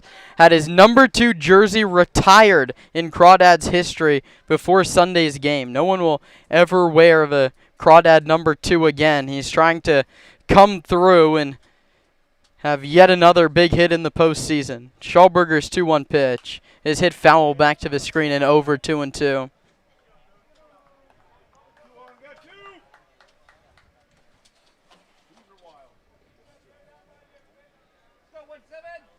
Two balls, 2 strikes, 2 outs, third inning. Schallberger doing everything he can to keep this a scoreless tie.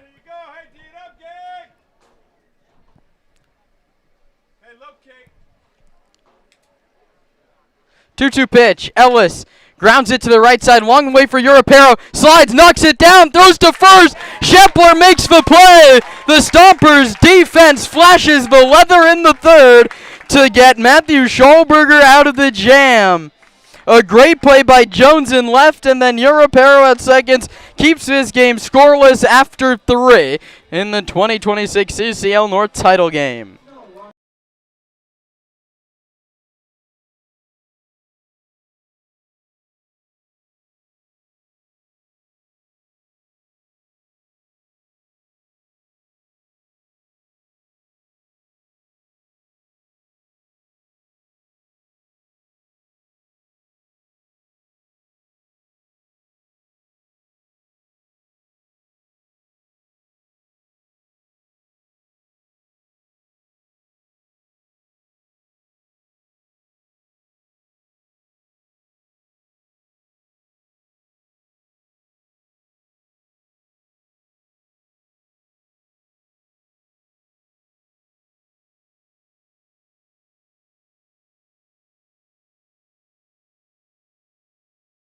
Hometown kid from Pleasant Hill, California. And at this high school as a visitor, he's on the visiting Stompers today in the CCL North title game. The lefty steps into the batter's box against the righty, Jeremy Jones. First pitch, high and in, ball 1. Vassell 1 for 5 yesterday with a triple back in the 4th. Sonoma wouldn't mind a triple here with nobody on, 1 down. Instead, Vista takes at the top of the zone, 1-1. The league leader in RBI had a home run here in Monte Vista in one of the first games of the summer between the Crawdads and Stompers. He takes that one for a strike. Winchell having a hard time fielding it, though. That one bounced off the glove and right back in front of him. Still 2-2 count. Your pardon, 1-2.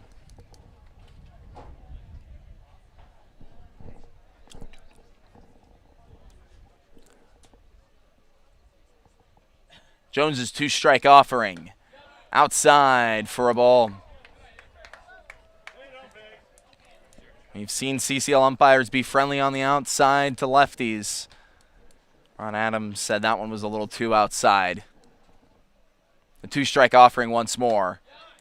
Taken high, ball 3, full count. Tino Vassell working himself into a good position here. The league leader in strikeouts and walks in the regular season. Gets the 3-2 pitch. Takes it outside for ball 4.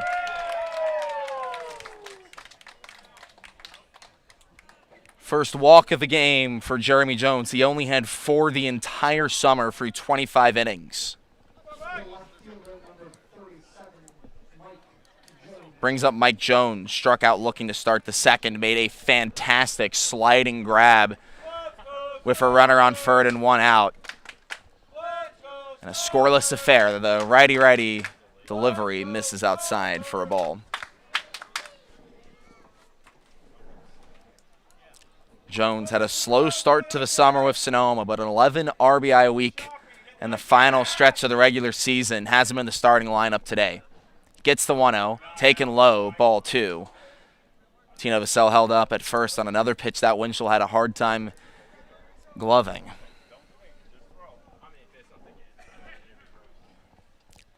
Scoreless affair in the top of the 4th. Sonoma won the North Championship in 2025 over the Crawdads. Walnut Creek won in 2024 here in Monte Vista. That one fouled back by Jones, 2-0, 2-1 now.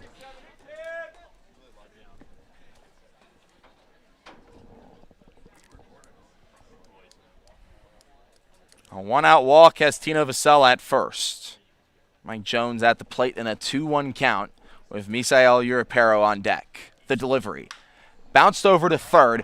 Backed up by Robles, but he flips over to second for 1. The throw over to first in time. Back-to-back inning-ending double plays. We'll have to wait as Jones is ruled safe. Ronson must not have had his foot on the bag. A throw from Ramos that drew him off, so it's a 5-4 fielder's choice to put Jones on and eliminate the lead runner, Vassell. Brings up Misael Urapero. Scoreless game in the top of the 4th. Mike Jones at first, 2 down in the inning. Righty-lefty. Jones, Youngstown State against Youngstown State. Long pause from the pitcher before the delivery. Taken for a strike. Misa got the best of his fellow Penguin back in the second. A 1-out single. He only made it to second.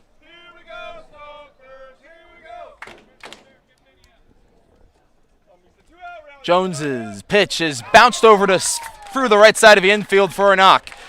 Jones goes from first to third. The throw over, sliding in time.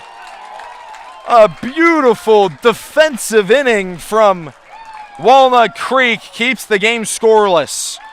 We head into the bottom of the 4th, 0-0 in the CCL North Championship.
Joe Coupland, who got the Crawdads out of the top half of the fourth, starts the bottom half in a scoreless CCL North Championship game. It'll be Coupland, Parker, and Winchell against Matthew Schallberger, entering inning number 4 of work. His last start, Schallberger only went 4 innings. That was against the Menlo Park Legends a week ago. The first pitch, high for a ball. Coupland has gotten 12 hits in his last 6 games, including today. A single back in the first with 2 outs. Couldn't do much other than that. Schallberger's 1-0. Popped up, foul, and out of play. Coupland, a JUCO bandit, heading to Long Beach State in the fall, where he'll be a dirtbag. One of the best nicknames in college athletics. Has had a great summer thus far with the Crawdads. Takes a breaking ball up and in, ball 2. 12 for 26 in the regular season with 4 doubles and 2 homers. Nearly as many walks as strikeouts. Ahead in the count, 2-1 against Schallberger. Gets the pitch and takes it outside for a ball, 3-1. First batter of the 4th inning for Schallberger is in a hitter's count, 3-1. We haven't seen Schallberger go longer than 4 this summer. Delivers that one that's lined to right center gap. Bass and Taylor running back at the wall, and it bounces off of it. Bass nearly loses his balance. Coupland digging for second and stays there for a leadoff double. Second inning in a row with an extra base hit for the Crawdads. Back in the 3rd, Pulasic was held up at 3rd with a 1-out double. Coupland trying to change that here with a leadoff double to start the 4th. Brings up Kevin Parker with nobody out. Parker 0 for 1 with a pop out to second base. Was below the Mendoza line in the month of July, only hitting .206 on the season.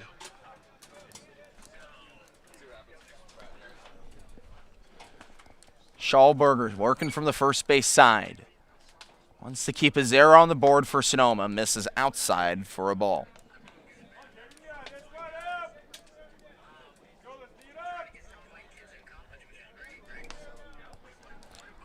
Arms starting to toss for Sonoma. Only 3 pitchers used yesterday by Zach Pace. The 1-0. Low, ball 2. It went Mazinter to Tinsley to Laginto in an extra inning affair. Zach Pace did a good job of working his arms for as long as they could go. 2-0 hitters count to Parker. Check swing, foul. In between first base coach Eric Robles and the home Crawdads dugout.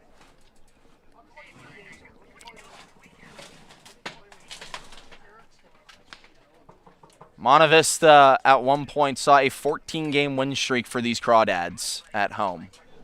The 2-1, swing and a miss, strike 2. Schallberger in a position he wants to be in with a runner in scoring position and nobody out. A strikeout would be huge for the Stompers starter.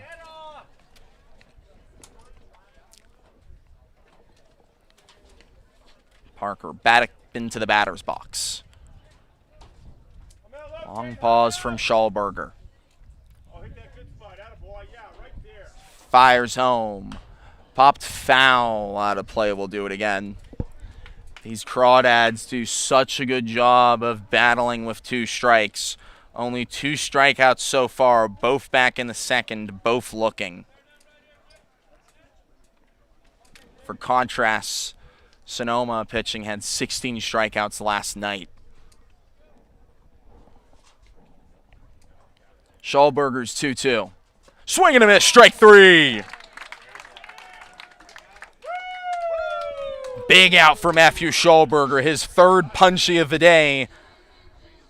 Brings up Riley Winchell with 1 out and a runner at 2nd. Winchell flew out to left field to start the second inning. Hit .345 in the month of July. Someone who's hot coming into this postseason.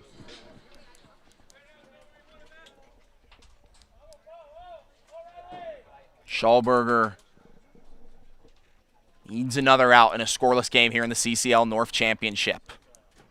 First pitch, taken for a ball on the outer edge.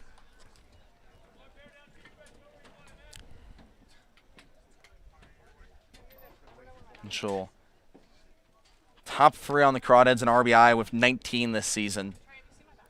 Has his first of the playoffs at second base in Joe Coupland. Swings at the 1-0, bounces it over to Ayala, throws over to first in time for the second out, but Coupland advances to third. For the second straight inning, Walnut Creek will have a runner 90 feet away from scoring. Schallberger got out of it with a couple of outs. Some nice defensive plays. Have to do so again against Barrett Ronson, the first baseman. A strikeout looking back in the second, the first of the day for Matthew Schallberger.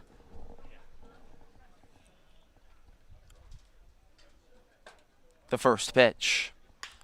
Hit the other way, very shallow. Bass charges in, and it just hooks foul.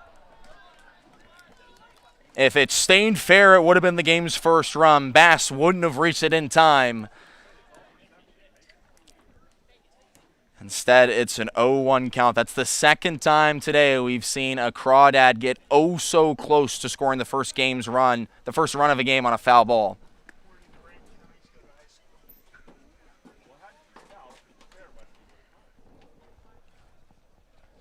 A new lease on life for Matthew Schallberger. The 0-1 to Ronson. Hit high into left center. Taylor going back, comes in, and makes the grab for the final out of the inning. A leadoff double made it all the way to third for Joe Coupland. The Crawdads couldn't score, and we head into the top of the fifth, still scoreless in the CCL North title game.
Title game. Sebastiani takes a strike at the knees with Jeremy Jones still in the game.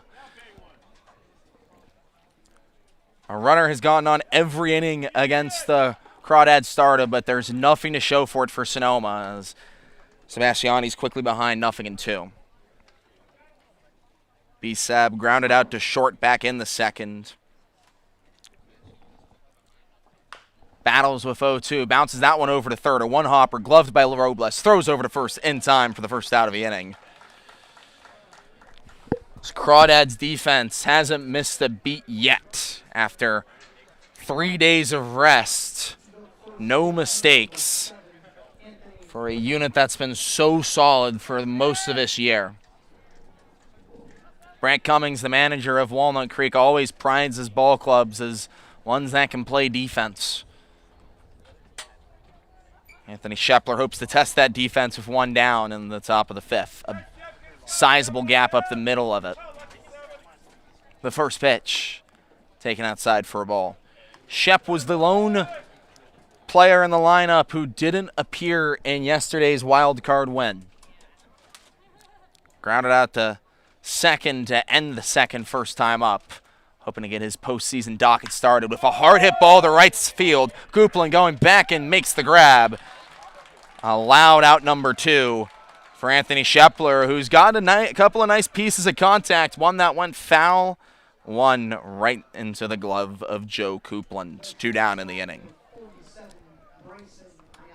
Brings up Bryson Ayala. A single back in the 3rd. The game-winning RBI in the 10th in yesterday's wild card on a single through the right side of the infield. Takes the first pitch low for a ball. We'll have to battle with 2 down in the inning.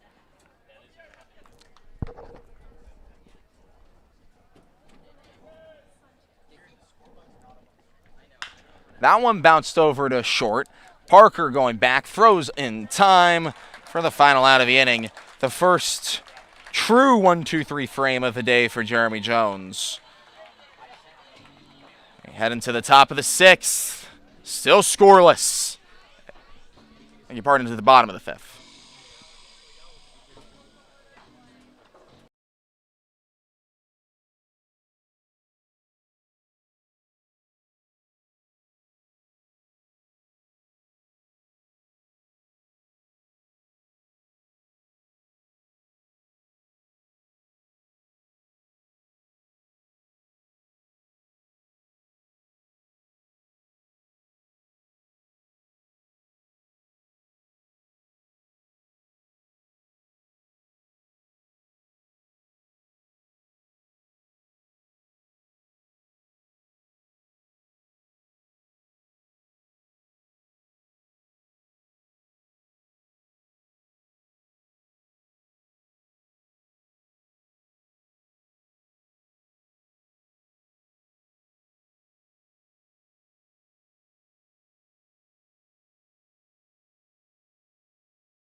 Yeah.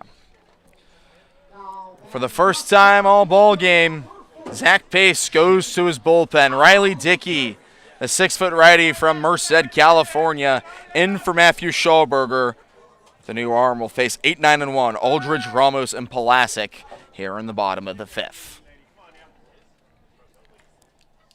Dickey was an arm that we thought would have gotten used in yesterday's wild card. Instead, the first reliever out of the pen today. First pitch swinging, fouled out of play by Shane Aldridge. Riley Dickey has been phenomenal in the regular season. Through 9 2/3, yet to allow an earned run.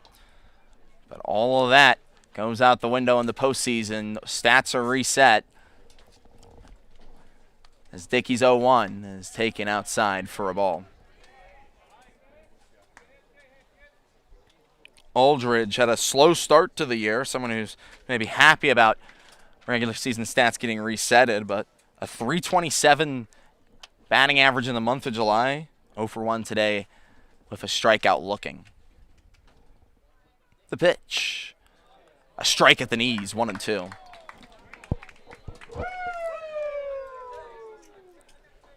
Slider from Riley Dickey is his calling card. Big reason why he has 11 strikeouts through 9 2/3 innings in the regular season. And a position to get his first of the postseason. 1-2 count. Dickey's delivery. Bounced up the middle, over to Ayala, who charges, throws in time for the first out of the inning. Shepler got that one off the ground. The Stompers defense, like it was in San Luis Obispo, has been solid against these Crawdads today.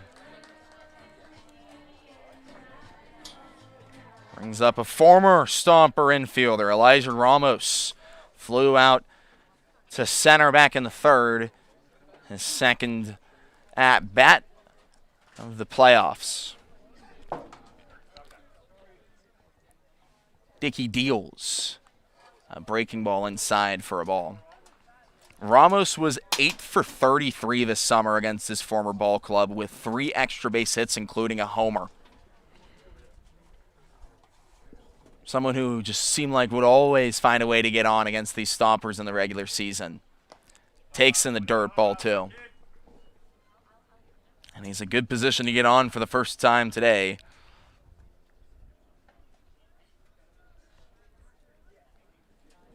Ahead 2-0 against Riley Dickey.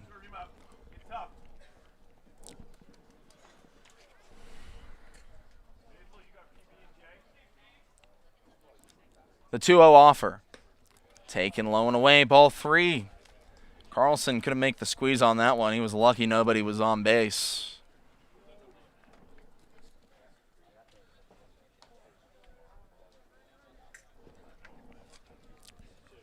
Will we see a 3-0 swing with the game still scoreless in the bottom of the 5th?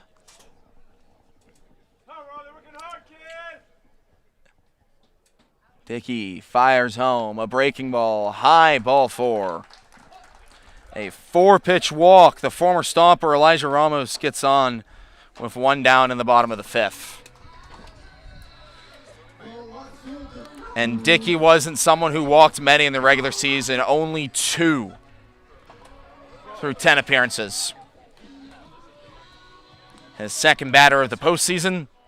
His first walk of the postseason. Brings up the top of the order. Daniel Palasic, 1 for 2 with a double back in the 3rd. Dickey working off the first base side of the mound. Has a runner on first and Ramos.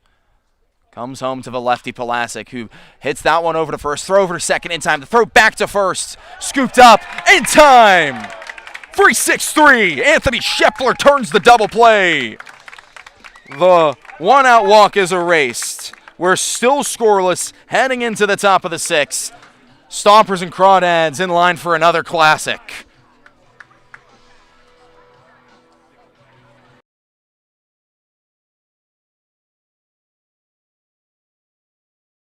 Can't make it to the game? No problem. Watch all Stompers home games streamed live on the Sonoma Stompers YouTube channel. You can catch all the action with Kieran Costa and Nate Martin starting 20 minutes before first pitch with the Stompers pregame show. Join us on the road for radio feeds of all Stompers road games, live on the Stompers Radio Network.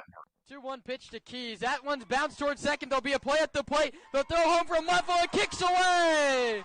Take a bow, Trent Keys, the walk-off hero. 2 outs in the top of the 9th. Braden Gantz pitches. Beal strikes out swinging. Stomps win. The pitch to Sebastiani is hit a mile to deep left field. Coupland back at the track. See you later.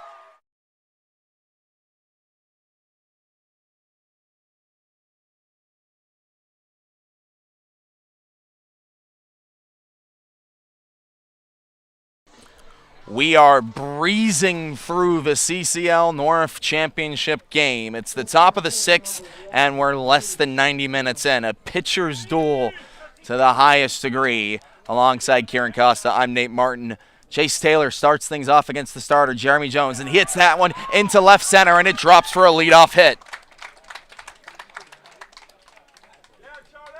Sonoma gets the leadoff man on for the second time today. They hope to bring around the game's first run in this inning.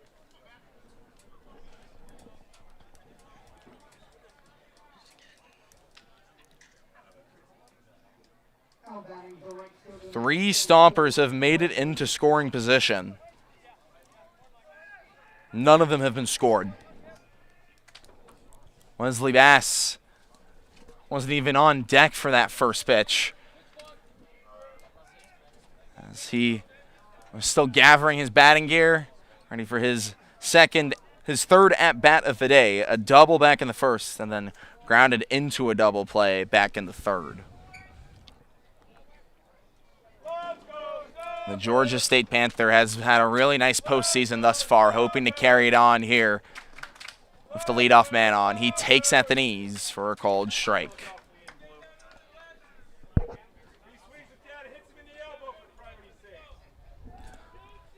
A double and 3 home runs on the year. Someone with some underrated power. Checks his swing, and home plate umpire Ron Adams says he went around. Strike 2. Didn't even need the appeal down the first. And Bass is going to have to battle in an 0-2 count. Taylor stands at first. 9 for 14 on stolen bases this summer. Jones nearly went to pick him off. Could have had him.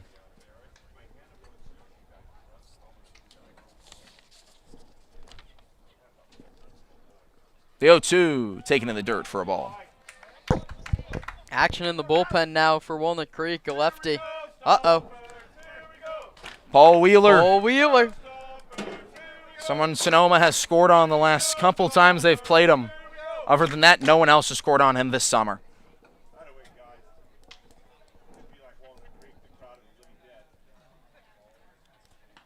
The 1-2 to Bass. High baking ball. The back pick over to first. Nearly got away. Ronson had to leap up and extend to prevent that one from going towards his own bullpen. That's the kind of mistake. It's one play like that that changes a playoff game. Zach Pace always says, more times than not, a team loses a playoff game rather than a team winning it. Bass has come back in the count. Was down 0-2, now he's even. 2 balls, 2 strikes, runner at first. The delivery taken in the dirt, ball 3. All the way back in the count now.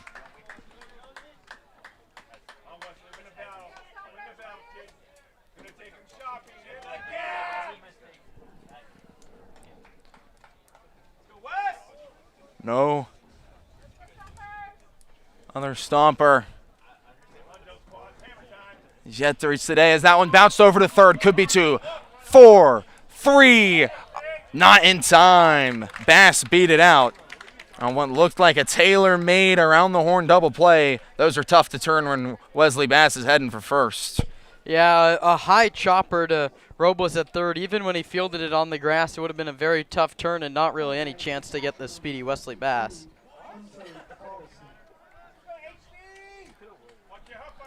Sonoma has avoided that double play fade. A couple of fielders' choices thus far from Walnut Creek. Crawdads have also turned a couple as well. Brings up Hunter Carlson, the team leader in average, swings first pitch and hits it foul, 0-1. Carlson 0 for 2 today. He was 1 for 4 against Slow with a single. He also drew a hit by pitch. Leads the league in hit by pitches with 15 in the regular season.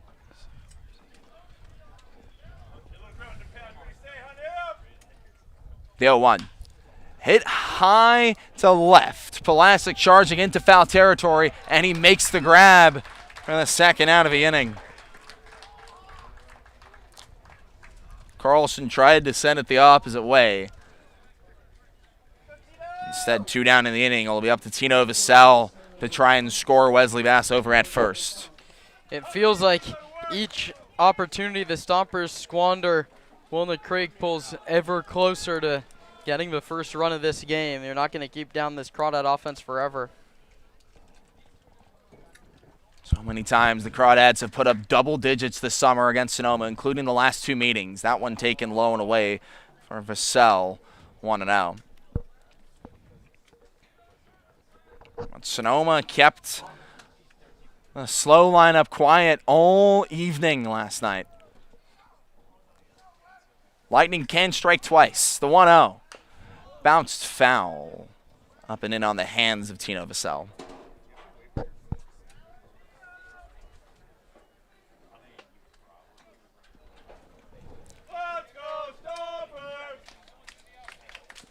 Tino Vassell makes the drive up to Sonoma for every home game from here in the East Bay.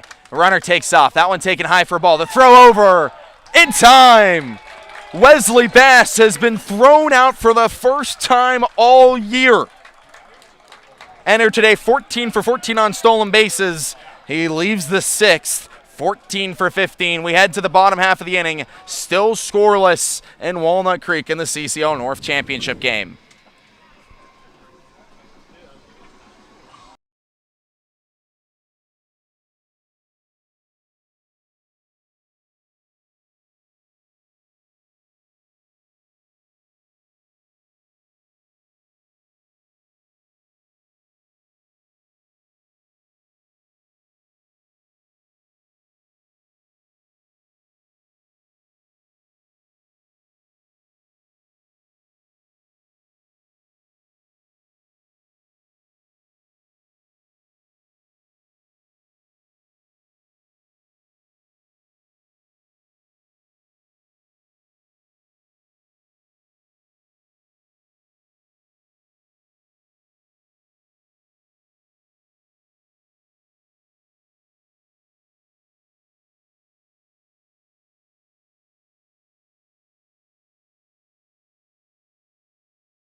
Back.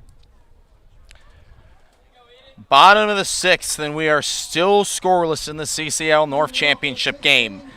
2, 3, and 4. Robles, Ellis, and Coupland try to change that for Walnut Creek against Riley Dickey, who is yet to surrender a run as a CCL arm. Aiden Robles steps into the batter's box, 1 for 2 on the day. A single back in the first. Hit .417 and limited action in the regular season. The latest addition to this Crawdads roster. Dickey's first pitch to him is called a strike low. Robles was a triple shy of the cycle in his first game of the summer against these Stompers. That included a home run on the very first at-bat in a Crawdads uniform. He's behind 0-1 to Riley Dickey. Hits that one foul, behind 0-2 now.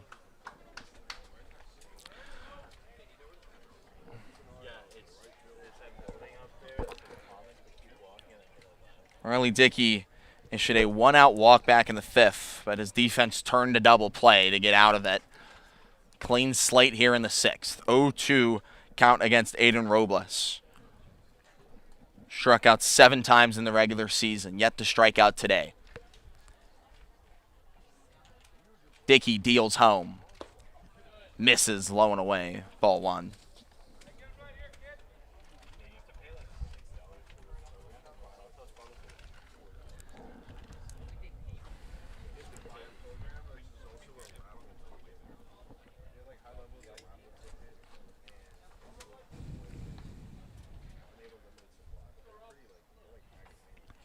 Dickey's 1-2. Hit the other way into shallow right. Bass charges in towards foul territory, and he makes the grab on the line for the first out of the inning. Stomper pitching has just been so good this postseason. Working on what would now be a 16th consecutive inning without allowing a run. Zach Pace, this is what his ball clubs are known for. And at the start of the summer, you wouldn't believe it if you were told that Stompers pitching would have put up 15 going on 16 consecutive zeros in the postseason, but that's exactly what they've done. Doesn't get any easier, though. Mr. Crawdad, Ryan Ellis to the plate. Had his number retired on Sunday, his first game since. First pitch. swung on, foul. And out of play, 0-1. Became the all-time leader in RBIs at the start of last week as in a pinch hit single against San Francisco. The 4th-year Crawdad trying to go out on top.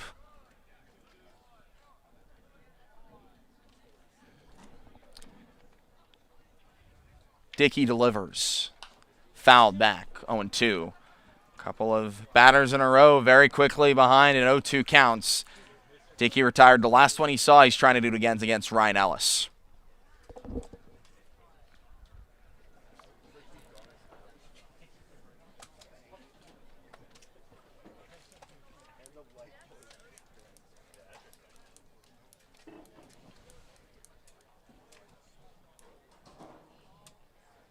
The 0-2. High for a ball.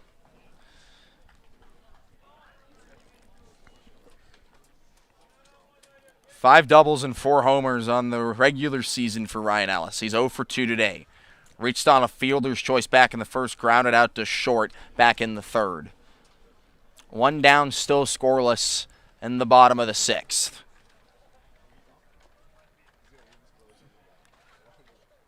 The 1-2 from Dickey. Swing and a miss, strike 3. Riley Dickey's first punch out of the postseason comes against Mr. Crawdad himself. Ryan Ellis retired for the 2nd consecutive at-bat. Brings up Joe Coupland. 2 for 2. A single and a double. Now 13 hits for his last 6 games.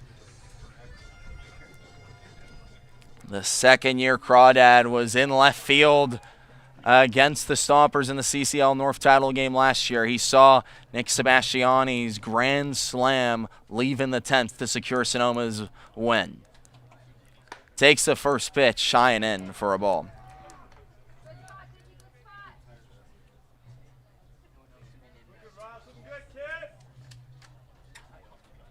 Four doubles and 2 home runs in the regular season. Added number 5 on the 2-bagger count back in the 4th. Ahead 1-0. Takes at the knees, 1-1. Riley Dickey is doing what he has done in the regular season. Throw strikes, work innings, put up zeros, and a 1-1 count in the bottom of the 6th with 2 down against Joe Coupland. Deep breath into delivery. Fouled back, 1-2.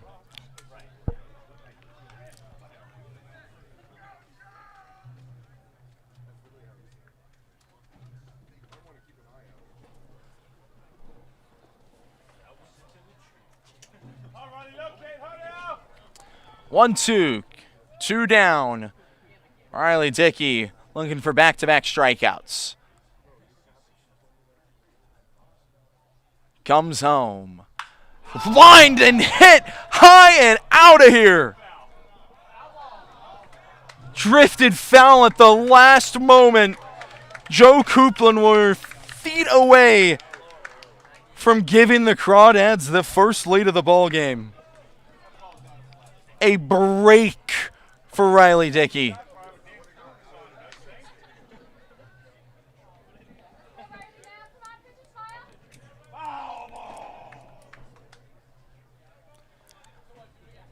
Coupland had 2 long balls in the regular season.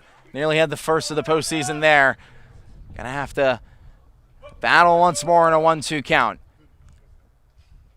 The delivery. Up and in, ball 2.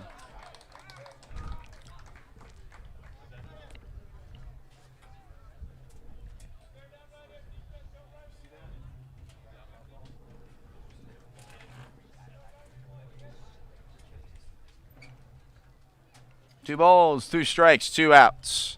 Dickey trying to put up another 0 for Stompers pitching. Comes home with the 2-2. That one popped up into right center. Bass and Taylor come together, and it's the right fielder, Bass, who makes the grab for the final out of the inning. A couple of 1-2-3 frames from Riley Dickey. We head into the top of the 7th. Still scoreless in the CCL North title game. You do not want to miss it. Kieran Costa back on play-by-play on the other side.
We move to the 7th inning, 2/3 of the way through. We yet to have a run. Both teams have the even line scores. No runs, 4 hits, no errors. And it's Tino Vassell taking a ball. Vassell grounded out and walked in his first 2 trips. Paul Wheeler has come into the ball game to relieve Jeremy Jones. 1-0 at the knees. Paul, a lefty with a sidearm delivery, has been dominant all year. He's faced the Stompers 5 times, and Sonoma scored against him the last 2. A run would break the deadlock. Left on left. Wheeler working off the extreme third base side of the rubber. Misses up and inside.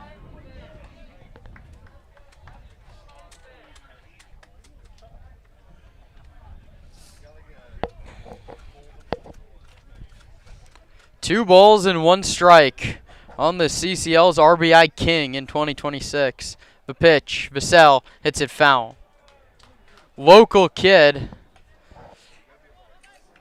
Grew up just 10 minutes away from here at Monte Vista. Hit a ball out of this yard earlier this season. Needs to start something for Sonoma in the 7th. Tino takes. It's 2-2. Gutsy take on a slider inside. Paul Wheeler didn't surrender a run until July 15th against Sonoma.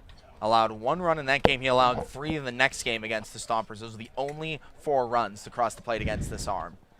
He strikes out Vassell to start the 7th. Jeremy Jones went 6 innings. He allowed 5 hits, no runs, a walk, and 2 strikeouts.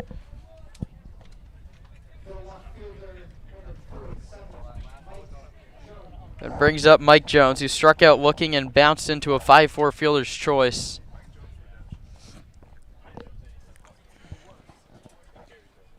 Stompers need to get something going. They're not going to keep this Crawdad offense down forever. Jones serves this one into left center field, base hit. A long run for Aldridge holds Jones to a single. Sonoma's 6th hit of the day. They've yet to have an inning with multiple hits. That's the reason this game's still scoreless. Nice piece of hitting from Jones, just poked one over the shortstop's head.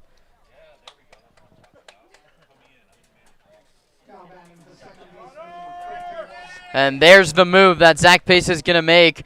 Connor Johnston's going to come in to pinch run for Mike Jones.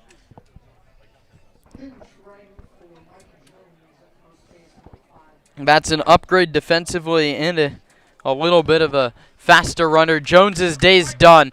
He's saved the game with a sliding catch in left, and he's delivered a single to hopefully jumpstart the offense in the 7th. Johnston played in yesterday's game. He came in with the bases loaded and 2 outs in the 10th. He struck out. He leads from first as the go-ahead run. Misael Europero, left-handed hitter. All-Horizon League freshman team at Youngstown State. He's behind 0-1.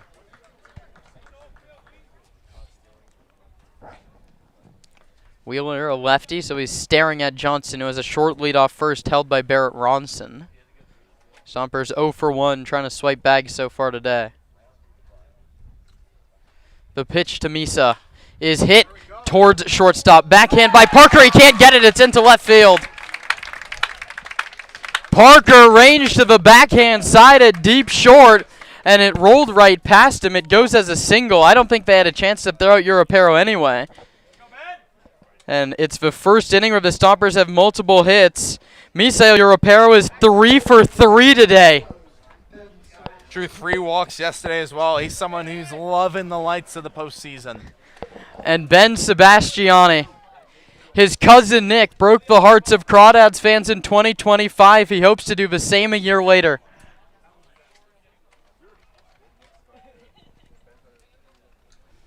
Let's go, Stompers! Left on right, Wheeler to Sebastiani. Ben takes outside and high. A last name that's echoed around the minds of Crawdads fans for nearly 365 days. Nick Sebastiani ended the 2025 North title game with a walk-off home run to left. Let's see if his cousin Ben can come through. 2 on, 1 out the pitch. Sebastiani fouls it back.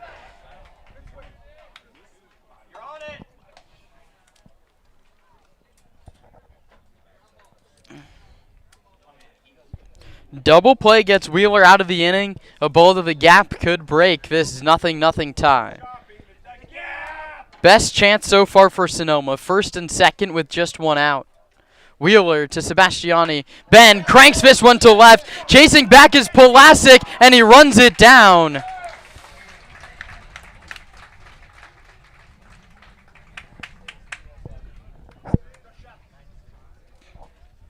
Sebastiani. It's a line drive that died well short of the track. Pulasic ran it down, and now it's up to Anthony Shepler.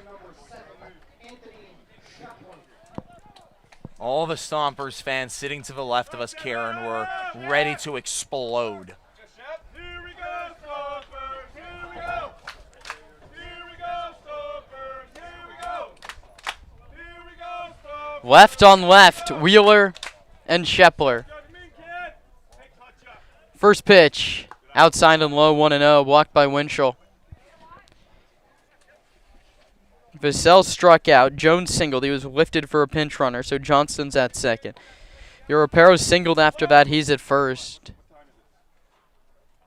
And Gabe Rojas is going to take a trip to the mound. 5:49, Blue. Time is 5:49.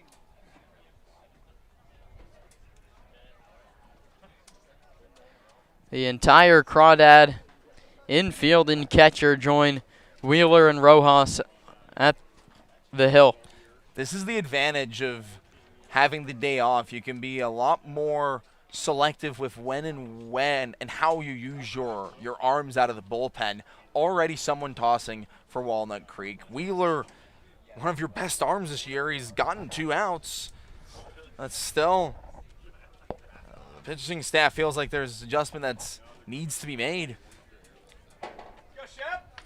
The consultation is over. The Crawdad infield resets, and Winchell comes back behind the dish.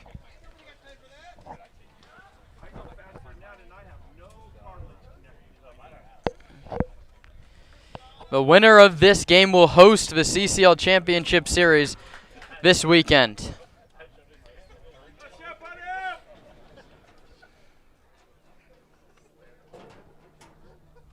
One ball and no strikes on Shepler. The pitch from Wheeler is at the knees, 1-1. Shepler's grounded out and lined out so far. The biggest at-bat of this game. Stomper bullpen quiet. It's going to be more of Riley Dickey in the bottom of this 7th inning.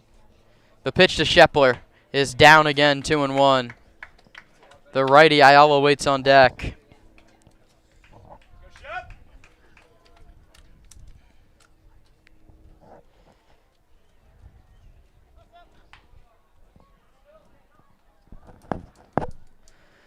Tie ball game in the 7th. 2 on, 2 out. 2-1 pitch to Shepler. That ball's hit hard to left center field. Pulasic, a long way to go. He looks up. It's off the wall. Johnston scores. Here comes Europero around third. Parker's relay to the plate. In time. Zach Pace comes flying out of the dugout. The Stompers get 1 run, and Misael Europero's called out at home. Ron Adams behind the play. Misael Europero's foot looked close to getting under the tag of the catcher Winchell. Either way, the Stompers get a run. The tie game no longer. 1-0 Sonoma. Zach Pace in conversation with Ron Adams, and he might have a case. It goes as an RBI single for Shepler. Johnston scores from second. Europero thrown out at the plate, and that would go 7-6-2. The inning is over. The Stompers get a run on 3 hits, and they leave just 1. Time to stretch here at Monte Vista, 1-0 Sonoma.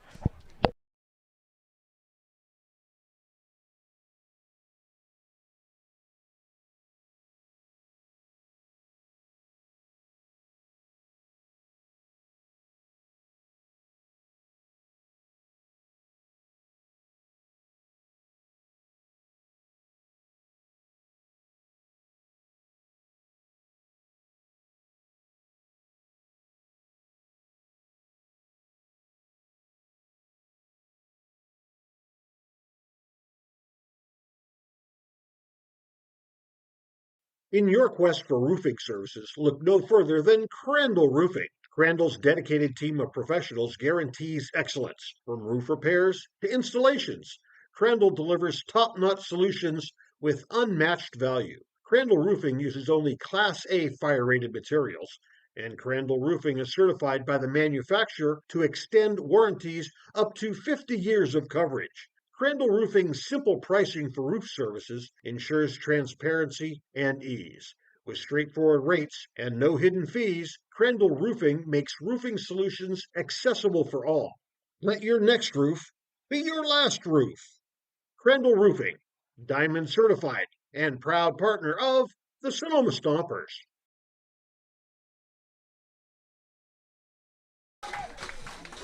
Kevin Parker Jr., Riley Winchell, and Barrett Ronson come to the plate here in the bottom of the 7th inning. A controversial end to the top of the frame sees the Stompers leading by just a run.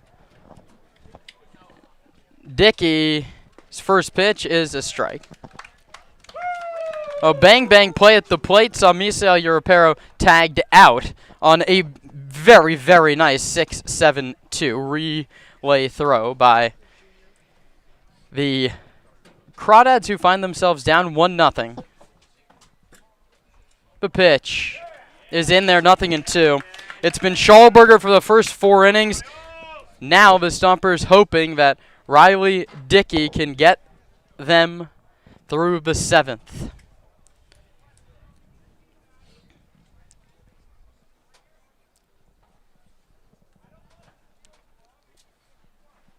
Dickey comes set.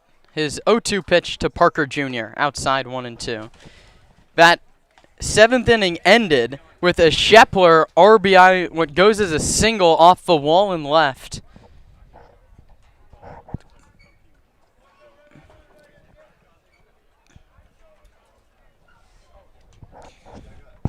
Dickey in front of Parker Jr. His 1-2 is hit to shortstop. Ayala fires to first. Not in time. Infield single for Parker Jr. to lead off the bottom of this 7th inning. Go ahead run at the plate. It's Riley Winchell.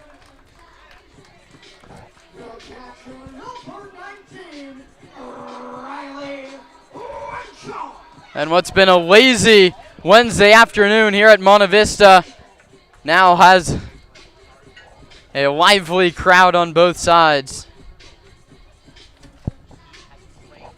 Parker, the speedy runner, just beat out a routine ground ball to short. Leads off first. Winchell, 4 homers this season at the plate. Dickey's slide step delivery is poked down the right field line. Fair ball. Rolling into the corner. Brant Cummings is going to send the runner. The throw goes to second, and now home late. Carlson's throw to third. Down the left field line, and it's going to be a Little League home run. The Crawdads lead it 2-1. The Stompers imploding here in the 7th.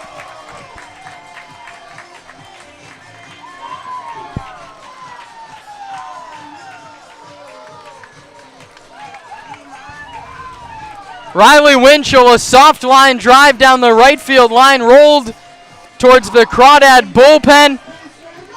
Bass's relay came home to Europero. They throw home very late on Parker Jr., and then Carlson's throw to third went down the line, and the Crawdads lead it 2-1. 2 minutes after the Stompers broke the deadlock. Dickey delivers outside 1-0. That should go as a double for Winchell, and the error will go against Hunter Carlson, a throwing error on the catcher. So double, and then Winchell goes to third on the throw and scores on the E2. And that is a heartbreaking way to see your lead disappear. And that's how the Crawdads have done it so many times this summer, Kieran. Just, they're such athletic runners, and Brant Cummings is so aggressive. It creates chaos on the base paths, and it can throw off defenses. Dickey's pitch is popped up in foul ground down the right field line. Anthony Shepler, the first baseman, makes the catch. And it comes back to the out at home from Ron Adams. It was very, very close. You hate to make that call feel like it could be the difference between a tie game or a loss. Action in the Stomper bullpen in what's now a 2-1 game. Little League home run. How do you like that as the difference? Pitch to the lefty Aldridge is outside 1-0.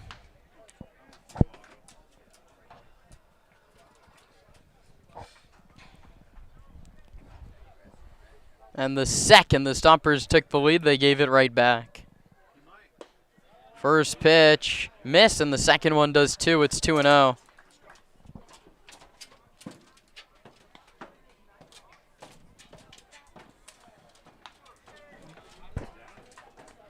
Aldridge struck out looking in the second, grounded out in the 5th. 2-0 pitch. That one's hit hard to center. Chase Taylor heads back to the warning track, and he runs it down in the alley. Chase Taylor, the best defensive center fielder in the league, shows off why there. Never a doubt, as that ball that was hit deep to left center field. No problem for CT, and a much-needed second out. Stompers now just have 6 outs to try and get that run back. Got to do it against the best of the best from the Crawdads pitching. This is going to get interesting.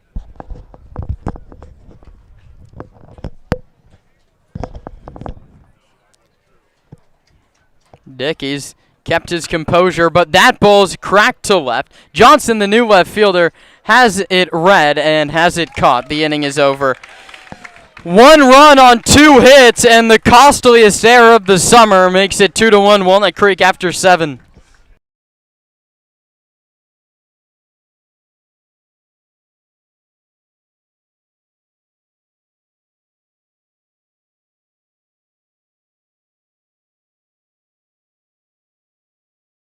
At Ricci Vineyards, we feel that wine and baseball are the perfect pairing, and we are proud supporters of our Sonoma Stompers. Our family-run vineyard has been farming and growing grapes and carneros for over 40 years. We encourage you to witness our wine journey and check out our selection of boutique offerings at RicciVineyards.com. The Stompers are proud to have Adams Chiropractic as our official chiropractor. Keeping our players healthy and in the lineup is our #1 priority. And Adams Chiropractic is right there every step of the way, thanks to Dr. Lawrence Adams.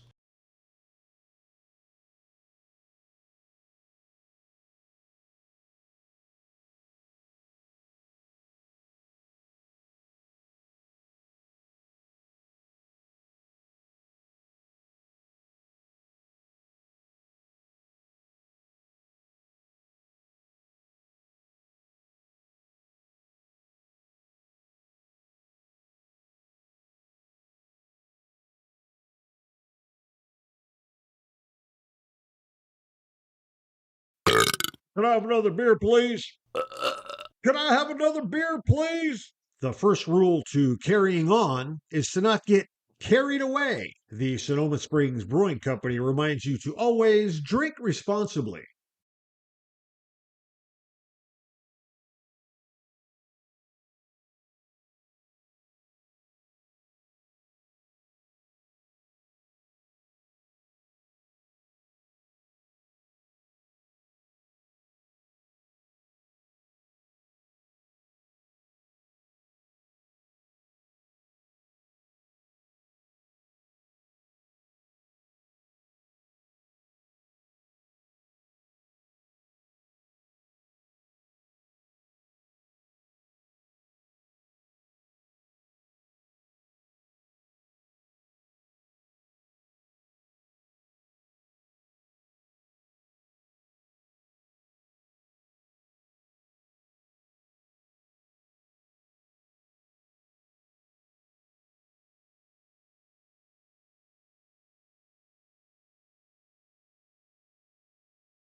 Weston Thornberry into the game to protect now a 2-1 lead and guide the Crawdads into the CCL Championship Series. His first appearance of the postseason, he appeared in 11 games in the regular season at 1.99 ERA, and he's head of Ayala 0-1. The Stompers got a run on a Shepler RBI single in the top of the 7th. The Crawdads got 2 on a throwing error on Hunter Carlson. 0-1. Ayala takes a fastball inside. Thornberry is yet to allow a run in relief this summer. Every run that's been scored against him has been when he started a game.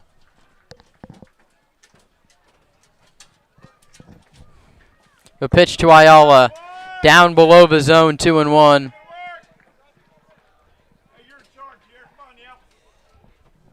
Bryson trying to get anything going from the top of this Stomper order.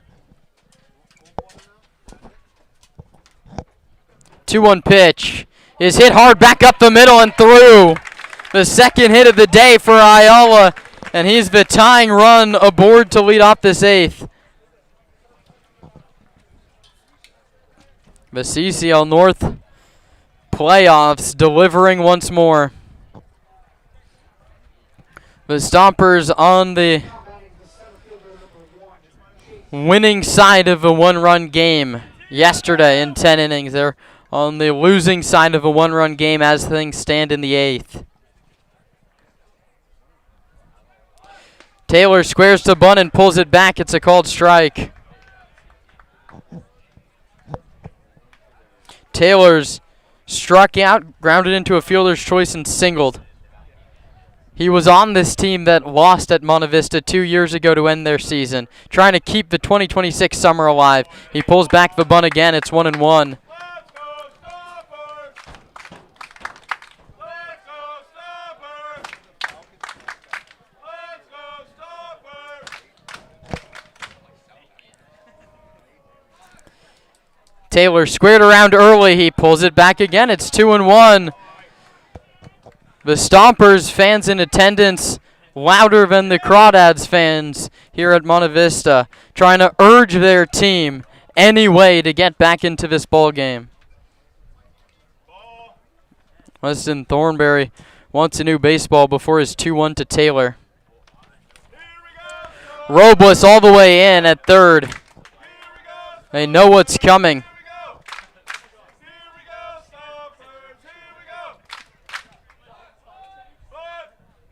2-1. A beautiful bunt by Taylor. Robles' throw to first is in time, and he does the job. Ayala into scoring position for Wesley Bass. Perfect bunt by the Stomper leadoff hitter.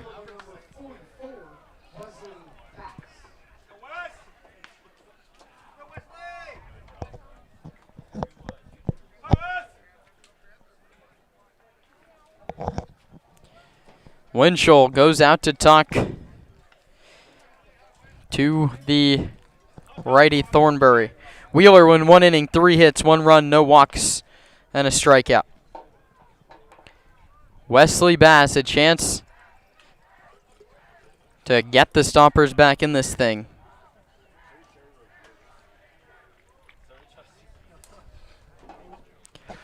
Runner at second. The pitch to Bass, swing and a miss. The free swinging right fielder came up empty.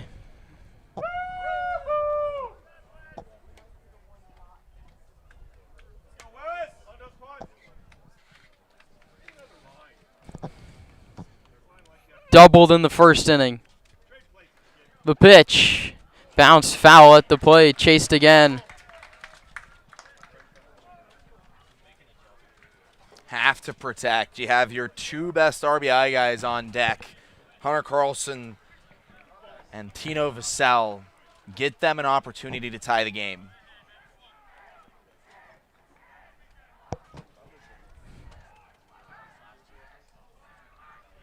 The pitch, Bass takes inside. Ayala singled to lead off the inning. He was bunted to second by Chase Taylor.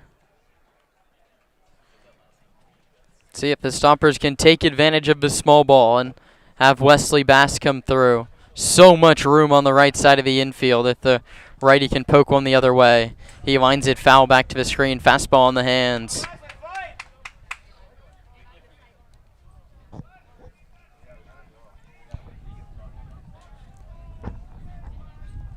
Outfield plays straight up for Bass. 2-1 Walnut Creek in the 8th. The CCL North title game coming down to the wire once more. The pitch, Bass, gone a-looking.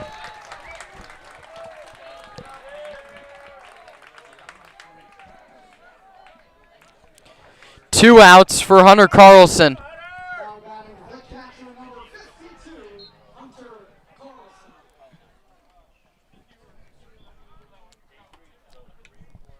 Hunter's error, the difference in the ball game so far, looking to atone for his defensive miscue with the bat. Base hit to the outfield could tie this game. The pitch is down and outside, 1-0. Hunter 1 for 7 in these playoffs, 0 for 3 tonight. He hit .345 this season with 4 home runs. The Stompers need something out of him in this 8th inning. The pitch, a called strike on the outside edge.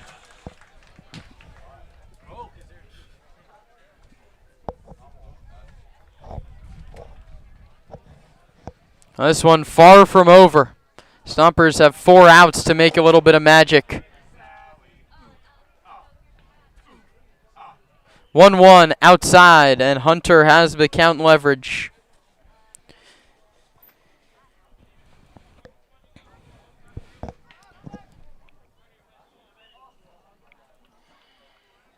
Stompers a run on 9 hits.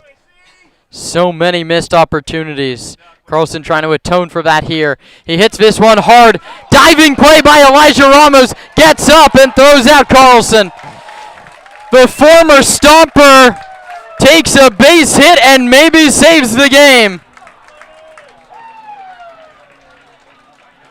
We've played 7.5 innings here at Danville, 2-1 Crawdads.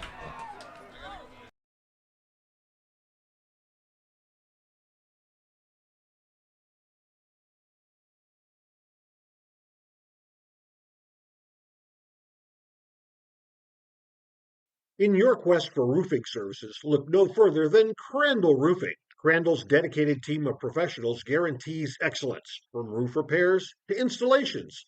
Crandall delivers top-notch solutions with unmatched value. Crandall Roofing uses only Class A fire-rated materials, and Crandall Roofing is certified by the manufacturer to extend warranties up to 50 years of coverage. Crandall Roofing's simple pricing for roof services ensures transparency and ease. With straightforward rates and no hidden fees, Crandall Roofing makes roofing solutions accessible for all. Let your next roof be your last roof.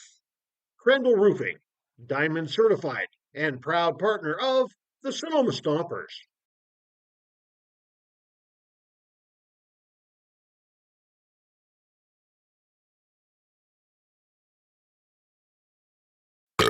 Can I have another beer, please? Can I have another beer, please? The first rule to carrying on is to not get carried away. The Sonoma Springs Brewing Company reminds you to always drink responsibly.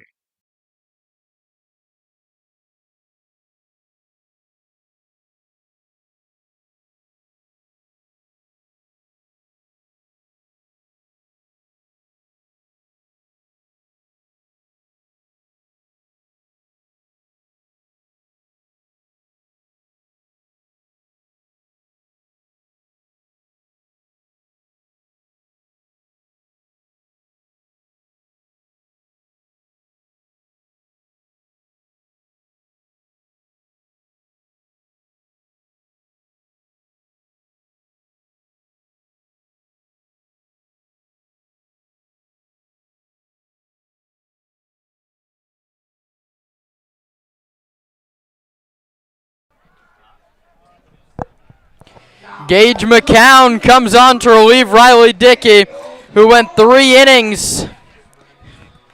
He allowed 2 hits, 2 runs, just one of them earned, a walk and a strikeout. He's on the hook for the loss.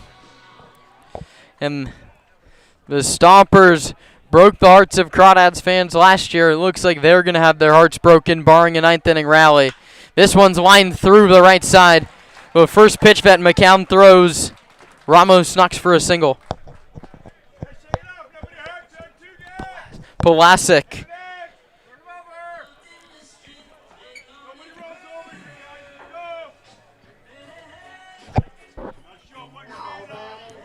Leadoffman Pulasic singles. And it brings in Aiden Robles. No action in the Crawdad bullpen. It will be Thornberry for the 9th. Robles takes a ball.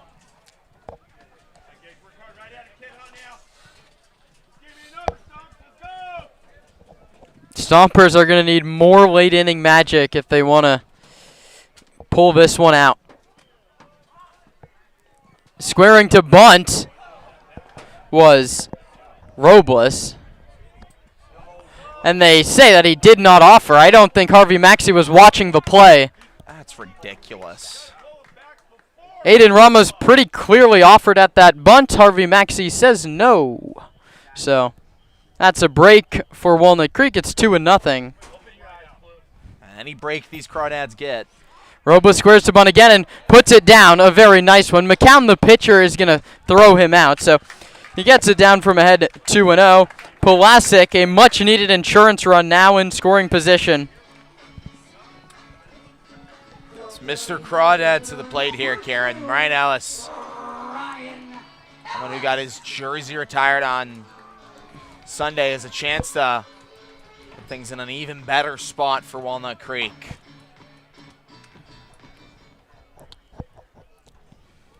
Both bullpens quiet. McCown to Ellis, right on left. Gage, two-way player, headed back to C-Sun. Delivers a strike.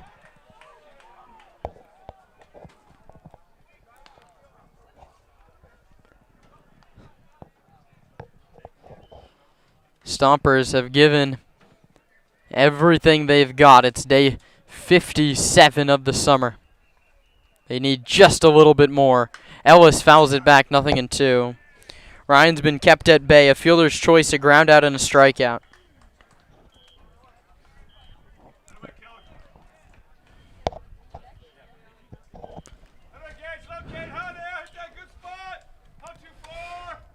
McCown trying to keep this at just a one-run deficit. Comes set and comes home. Ellis hits it foul once more.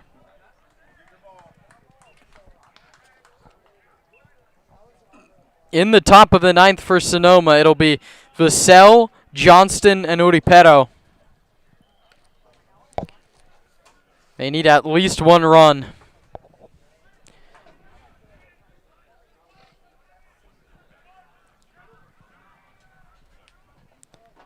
McCown's next 0-2 to Ellis. Low, blocked by Carlson. Moving to third base is Pulasic. On the wild pitch, Carlson kept it close but couldn't find it. And now that insurance run 90 feet away. The job gets a lot easier for Ryan Ellis. You just have to send one into the outfield. Stomper infield draws in. 1-2 the count. McCown shakes off Carlson. Shakes again. Now they agree. Carlson sets up away. The pitch is down. 2-2.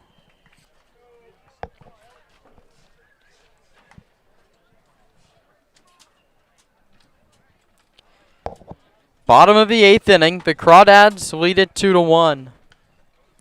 3 outs away from getting back to the top of the CCL North. The 2-2 pitch. Ellis lines it into center field, base hit. You weren't going to keep him at bay forever. Mr. Crawdad is inevitable, and it's 3-1. The home crowd beginning to taste it here in Danville. And even with the infield, even if the infield was back at normal depth, they weren't reaching that one, Kieran. That was a hard hit ball right up the middle, exactly what you were supposed to do.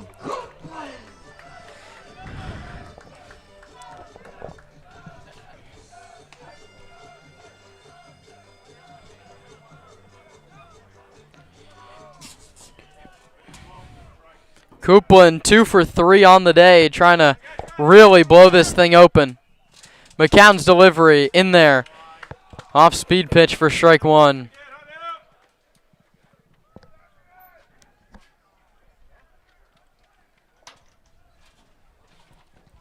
Ellis leads from first, held on by Shepler.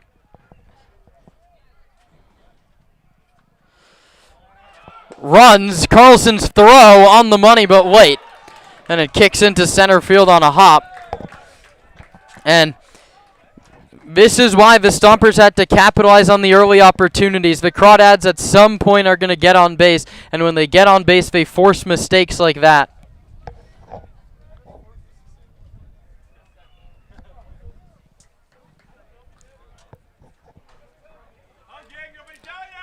Keep it up. 3-1 your score in the 8th.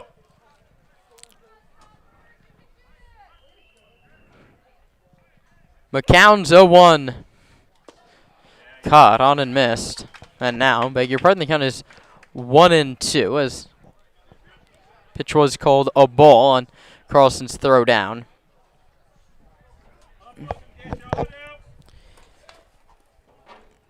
Crawdads have added a run in this bottom of the 8th inning to extend their cushion to 3-1. McCown stares down Ellis at second base. Delivers a 1-2 pitch. Coupland takes in the dirt, 2-2.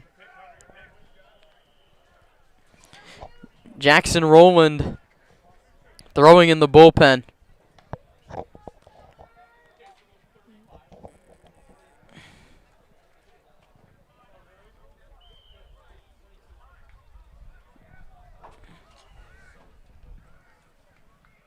Two balls, 2 strikes. Runner at second with 1 out. Coupland hammers it into the ground and foul.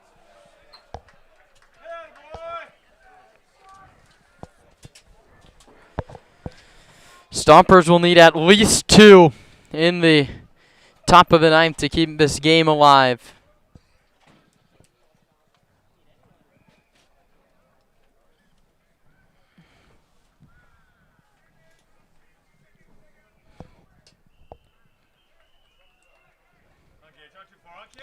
McCown's 2-2 pitch to Coupland is foul back.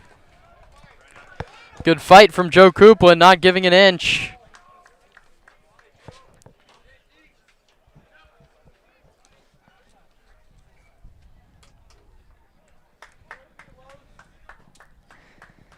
Stompers led this game 1-0 for about 5 minutes. Sonoma had a runner thrown out at home to end the top of the 7th. The Crawdads got back-to-back knocks to take a 2-1 lead in the bottom of that 7th. Now they lead it 3-1 in the 8th. Coupland hammers this ball to left. Johnson plays it on a hop. Ellis to third. Coupland aboard.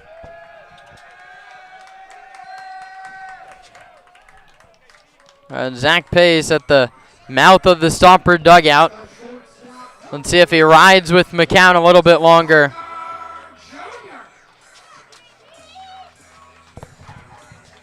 Three hits in the inning off McCown.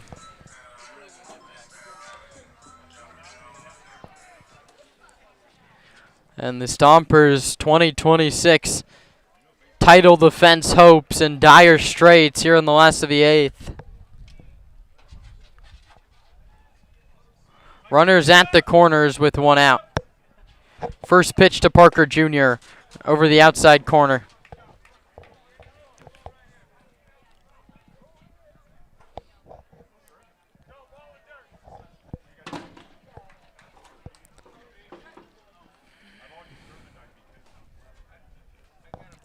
Pitch to Parker Jr., this time called high.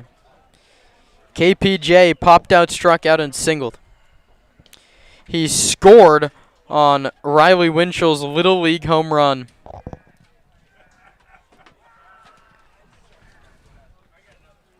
The pitch is low, kicks away from Carlson.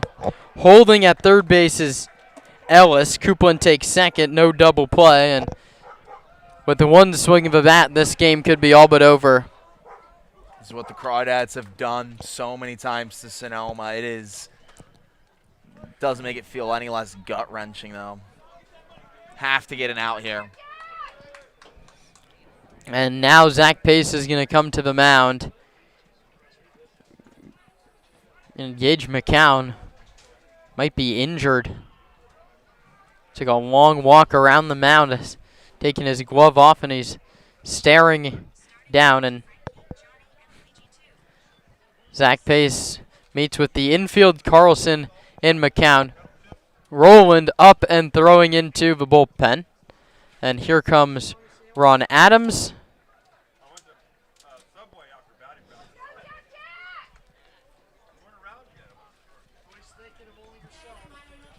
That's a long consultation. With Ron Adams in it, you have to think it's a injury conversation with McCown, especially in the middle of an at-bat. Gage is going to stay in the ball game.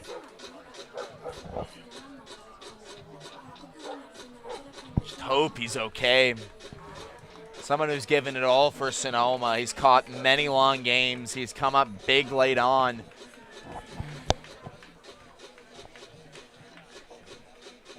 Minfield now plays in. All throws will come home. 2 balls and 1 strike on Parker Jr.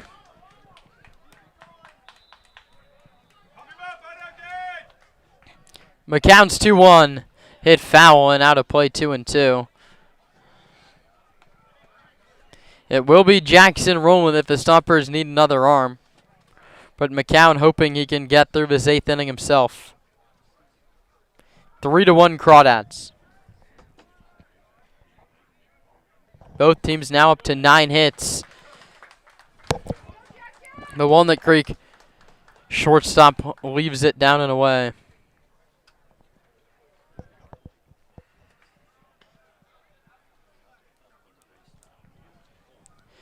Payoff pitch, McCown to Parker Jr. The drop step in the delivery. That ball's hammered to left center field. Johnston's going to run it down. Slides coming towards the plate, and that will around a run to score. Stompers should appeal. Carlson makes the call to see if he left early. No, says the home plate umpire. Ron makes the call, and it's a sac fly for Parker Jr. Looks very close, Karen. That definitely a reason to appeal. Just unlucky for Sonoma.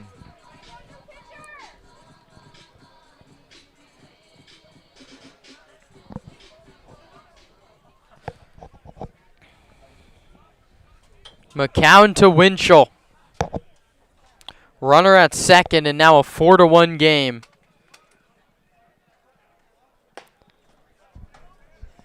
Fastball misses down and in.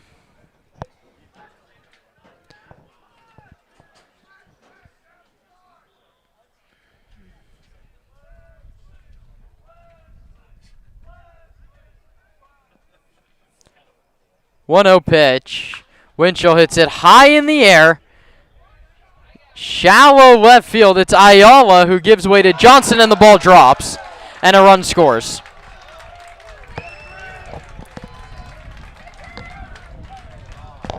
A pop-up falls between Johnston, Ayala, and Vassell. They all came together down the left field line. Things have unraveled for Sonoma. It's 5-1.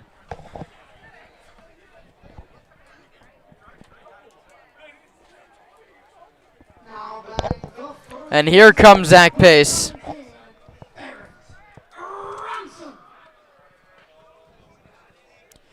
Zach Pace makes the call. It's time for a change. Stompers trail at 5-1, and they need a whole bunch in the top of the ninth. Breaking the action, pitching change. Runner on first with 2 outs in the 8th. Stompers trail at 5-1.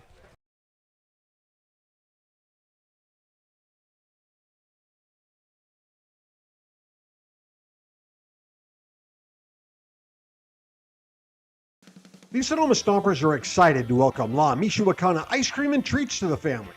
La Michoacana Ice Cream is rooted in the world-famous ice cream traditions of Mexico. La Michoacana uses only fresh, natural ingredients, using recipes that have been handed down for generations. Every paleta is made by hand. Every scoop is crafted with love. Every bite, muy delicioso. La Michoacana Ice Cream and Treats, located at 18495 Highway 12 in Sonoma, 1219 Grant Avenue in Novato, and of course, right here at the ballpark. Hey, baseball fans, when visiting Sonoma, make sure to dine at Wit and Wisdom, a modern American tavern by world-renowned chef Michael Mina. Wit and Wisdom is famous for hearth cooking, their extensive wine list, and an upscale yet relaxed atmosphere. Wit and Wisdom is located at the Lodge at Sonoma. Make a wise choice. Dine at Wit and Wisdom in the heart of Sonoma.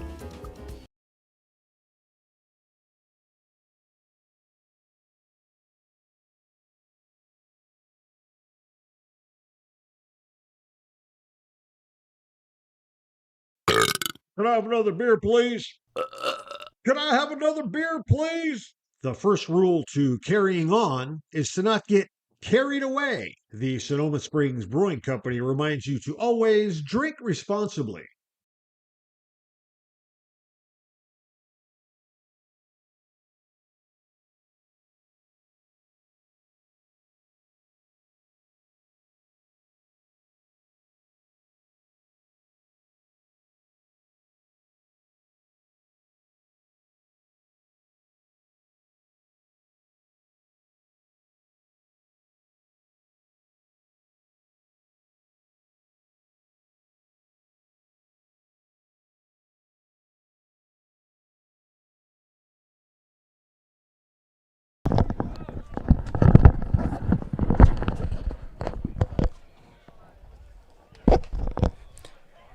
Jackson Rowland in for mop-up duty here in the 8th. 3 runs already home. Gage McCown's day is done. Runner goes on the first pitch. Carlson won't make a throw to second, stolen base. They're relentless. Winchell with the steal.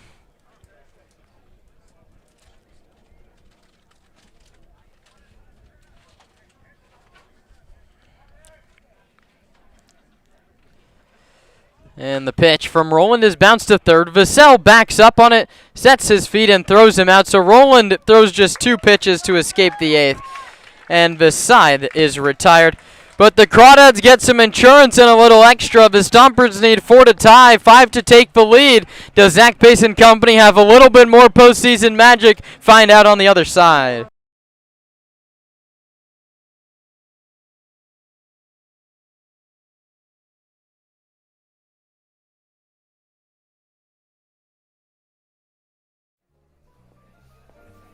Nestled in the heart of Sonoma, Verano Cafe stands as the answer to locals yearning for wholesome food.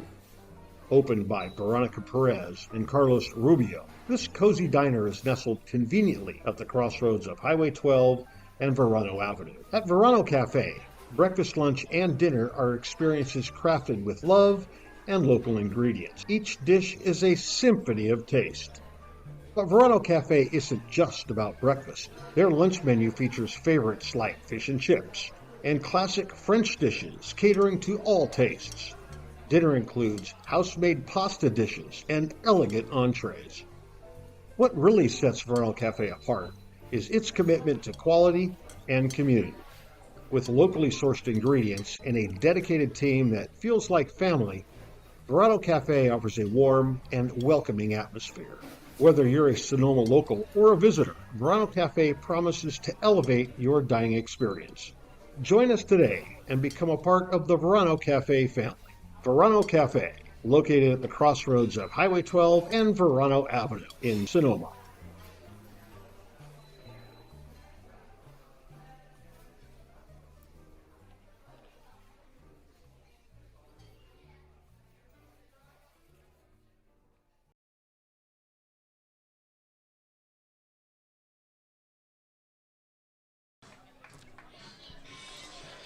Top of the 9th inning, Stompers trailing it 5-1.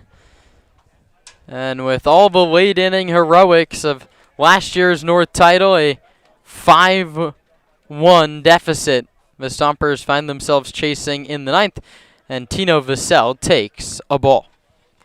Vassell, Johnston, and Uripero. If anyone reaches, it's Ben Sebastiani. Sebastiani grand slam doesn't sound too bad right now. That would tie it as that one misses down 2-0.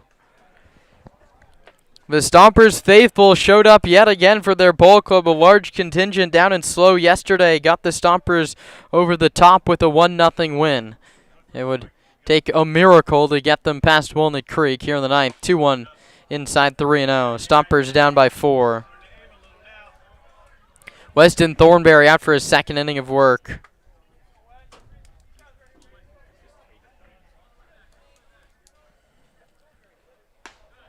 .3-0 in there, 3-1.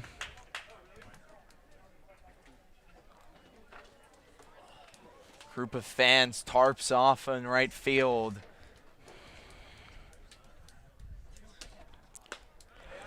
Vassell takes outside ball 4. Stompers need a whole lot more of that. Sonoma 9 hits.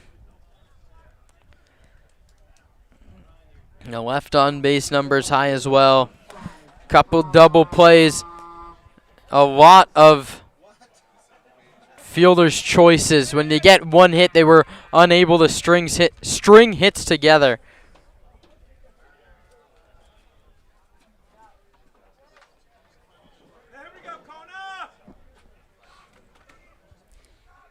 Johnston takes low.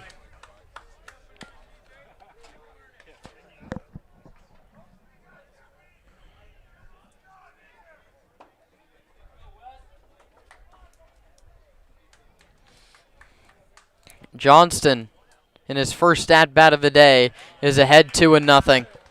Immediate action in the bullpen for Walnut Creek, just light stretching for now.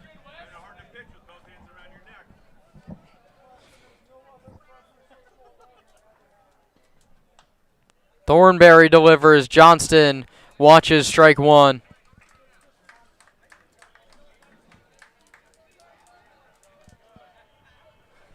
Strong campaign for Sonoma. Made the playoffs once more. Johnson bounces it to second. Taylor made double play ball. Ramos, Parker, Ronson. 4-6-3. And Misael Lupero represents the Stompers' final hope.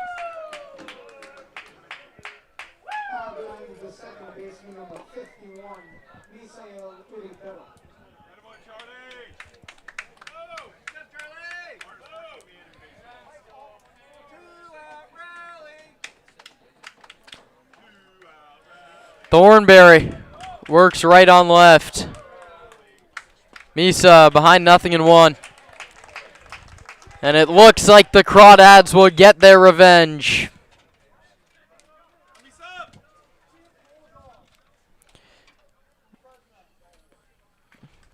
Uripero takes high. Misa 3 for 3 on the day. He was thrown out at the plate. That is the difference. A huge moment in this ball game. That now sits at 5-1. Uripero hits it hard. Ronson on the backhand. Throws. Thornberry covers. Out, says Harvey Maxey. And the ball game is over. The Crawdads are back atop the CCL North.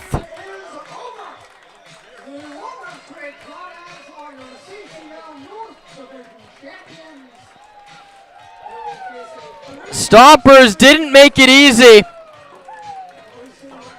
It's been a gritty season. They've battled players leaving, injuries. They overcame a slow start. But it is the Crawdads who take the North title this season. And the CCL North title game 2026 ends by the final score of 5-1. Nate, lots of positives to take away from the season, but a heartbreaking way to go. Absolutely. And at the end of the day, it was just, some mistakes late on that define a season, but I'd like to think otherwise. Sonoma had a great July after a tough month of June. So many guys became heroes for the Stompers faithful, guys who broke out and made big plays over and over again. It hurts to lose to your rival, especially in a CCL North title game, but it was a brilliant fight from Sonoma from start to finish. Jones, Wheeler to Thornberry. That's the Crawdads pitching lineup for Sonoma. Schulberger, Dickey, McCown, and Rowland. The final score, 5-1. 5-10-0 triumphs over 1-9-1. And for the second time in 3 years, the Crawdads beat the Stompers in the CCL North title game. 3 straight appearances in the North title appearance for the Stomps, but they come up short here in 2026. The Stompers went 25-18 in the regular season. They won the wild card game against Slow, but they cannot get it done against the Crawdads. Some final thank yous to send out here. Everyone that helps make this broadcast go. That starts at the top. Our owner, John Sebastiani, and our general manager, Chase Anderson, all the work they put in to this, the rest of the staff and intern team that this Stomper production all runs through those guys, and the Stomper faithful really make it what it is. They showed up yesterday. They showed up again today. That's going to wrap up our coverage of the 2026 Stompers season. For everyone that helped made this broadcast run on the broadcast team, journalism, analytics, whatever it may be. For my broadcast partner, Nate Martin, I'm Kieran Costa, saying so long from Walnut Creek, California. We'll leave you with our Sounds of the Summer circa 2026.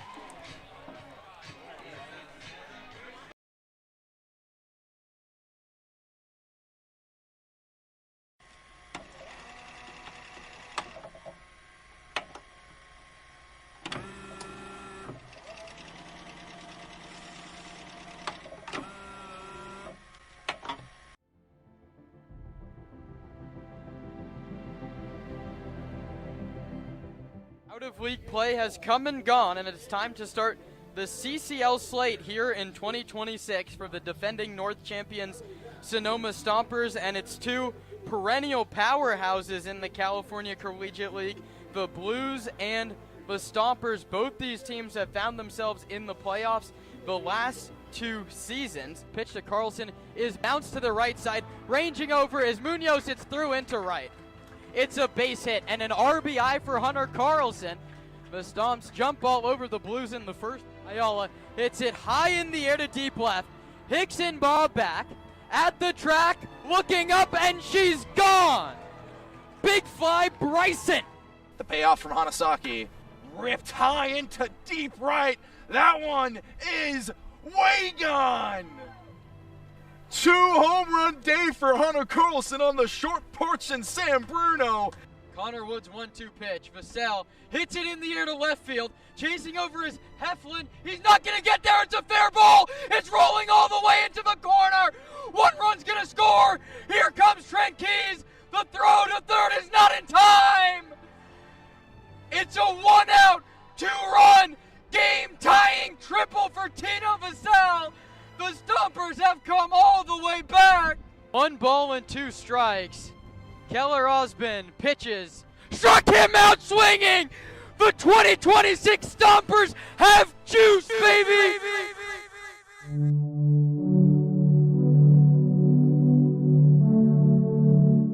The Alameda Merchants win in Sonoma on Sunday. 2 days off. They keep the winning rolling here at Chabot College. Stompers drop a 3-game set to the Legends. Menlo Park take the back 2 games, and they're now 2-7 on the year. Sonoma 5-5 with this loss on Sunday night. 0-1 hit sharply and through the left side of the infield. 1 run scores. Steph Valdez waves home another. 14-5. The onslaught rolls on for Menlo Park. Things starting to really get bad for Sonoma. For final totals from Walnut Creek, 8-10-0, triumph over 2 6-6. Another 5+ error affair for the Stompers. We just need to play better ball overall. There's a lot of things I think we need to work at to get better. But, obviously those didn't go the way we wanted them to go. And, what are you going to do? You got to get back up and go back at it today and get better. The Sonoma Stompers desperately need to find the win column. Zach Pace and company sit at 10-13, 2 games into the second half of the season, and it's a great time to get back on track. It is hit in the air to left field and deep. Hurtado chasing back, still back, looking up, see you later. An opposite field grand slam for Tino Vassell. The 1-2 crushed deep right. Cole going back up, gone. Anthony Scheffler with a 2 home run day. Clears the bases on a grand slam. The ball game is over. In a controversial affair, Sonoma steals one from San Francisco. They've won 4 ball games in a row. The 0-2. Crushed the deep right field. Schmidt has no chance at that one. A no-doubter for Hunter Carlson. O'Rourke strikes out swinging. Devin Laginto has 7 strikeouts, and Sonoma 1 out away from finishing off these Merchants. Struck him out swinging, held on to by Angel Garcia. The ball game is over. The Stompers have won 8 in a row. They sweep the week of CCL action. The righty's delivery. Grounded toward short. Ayala charges, sets his feet, throws to first. The ball game is over. The Stompers win. And with that victory, Zach Pace has reached the 200 regular season win mark with the Sonoma Stompers. Yeah, it just means we had some good teams, a lot of good players, a lot of good people around us. The Stomper family is amazing. Can't do it without the whole family, that's for sure. And it's all of us. It's not me, it's everybody. It's the whole Stomper family. 200 to win for sure. Bases full for the Crawdads in the 9th. Schnitzer's 2-2 offer. Hit in the air to left. Connor Johnston, the left fielder, gives way to the center fielder, Chase Taylor, The ball game is over. They didn't make it easy. 2 late inning comebacks for the Stompers, but they secure the victory. First pitch, Jones hits that one high and deep to left. Heflin and Gurman back at the wall. It's out of here. First pitch swinging for Missile Mike. Kepler swings. That ball's jolted to right, and that ball is gone. He hits that one high and deep to left. Nystrom going back at the wall. Goodbye, baseball. A no-doubter for Wesley Bass to give Sonoma the lead. Riley Dickey, the righty, faces Schmidt, the lefty. Comes set. A deep breath and the delivery. Struck him out swinging. For the 3rd straight season, the Stomps are dancing. They will take on the 2 seed in the wild card game of the 2026 postseason.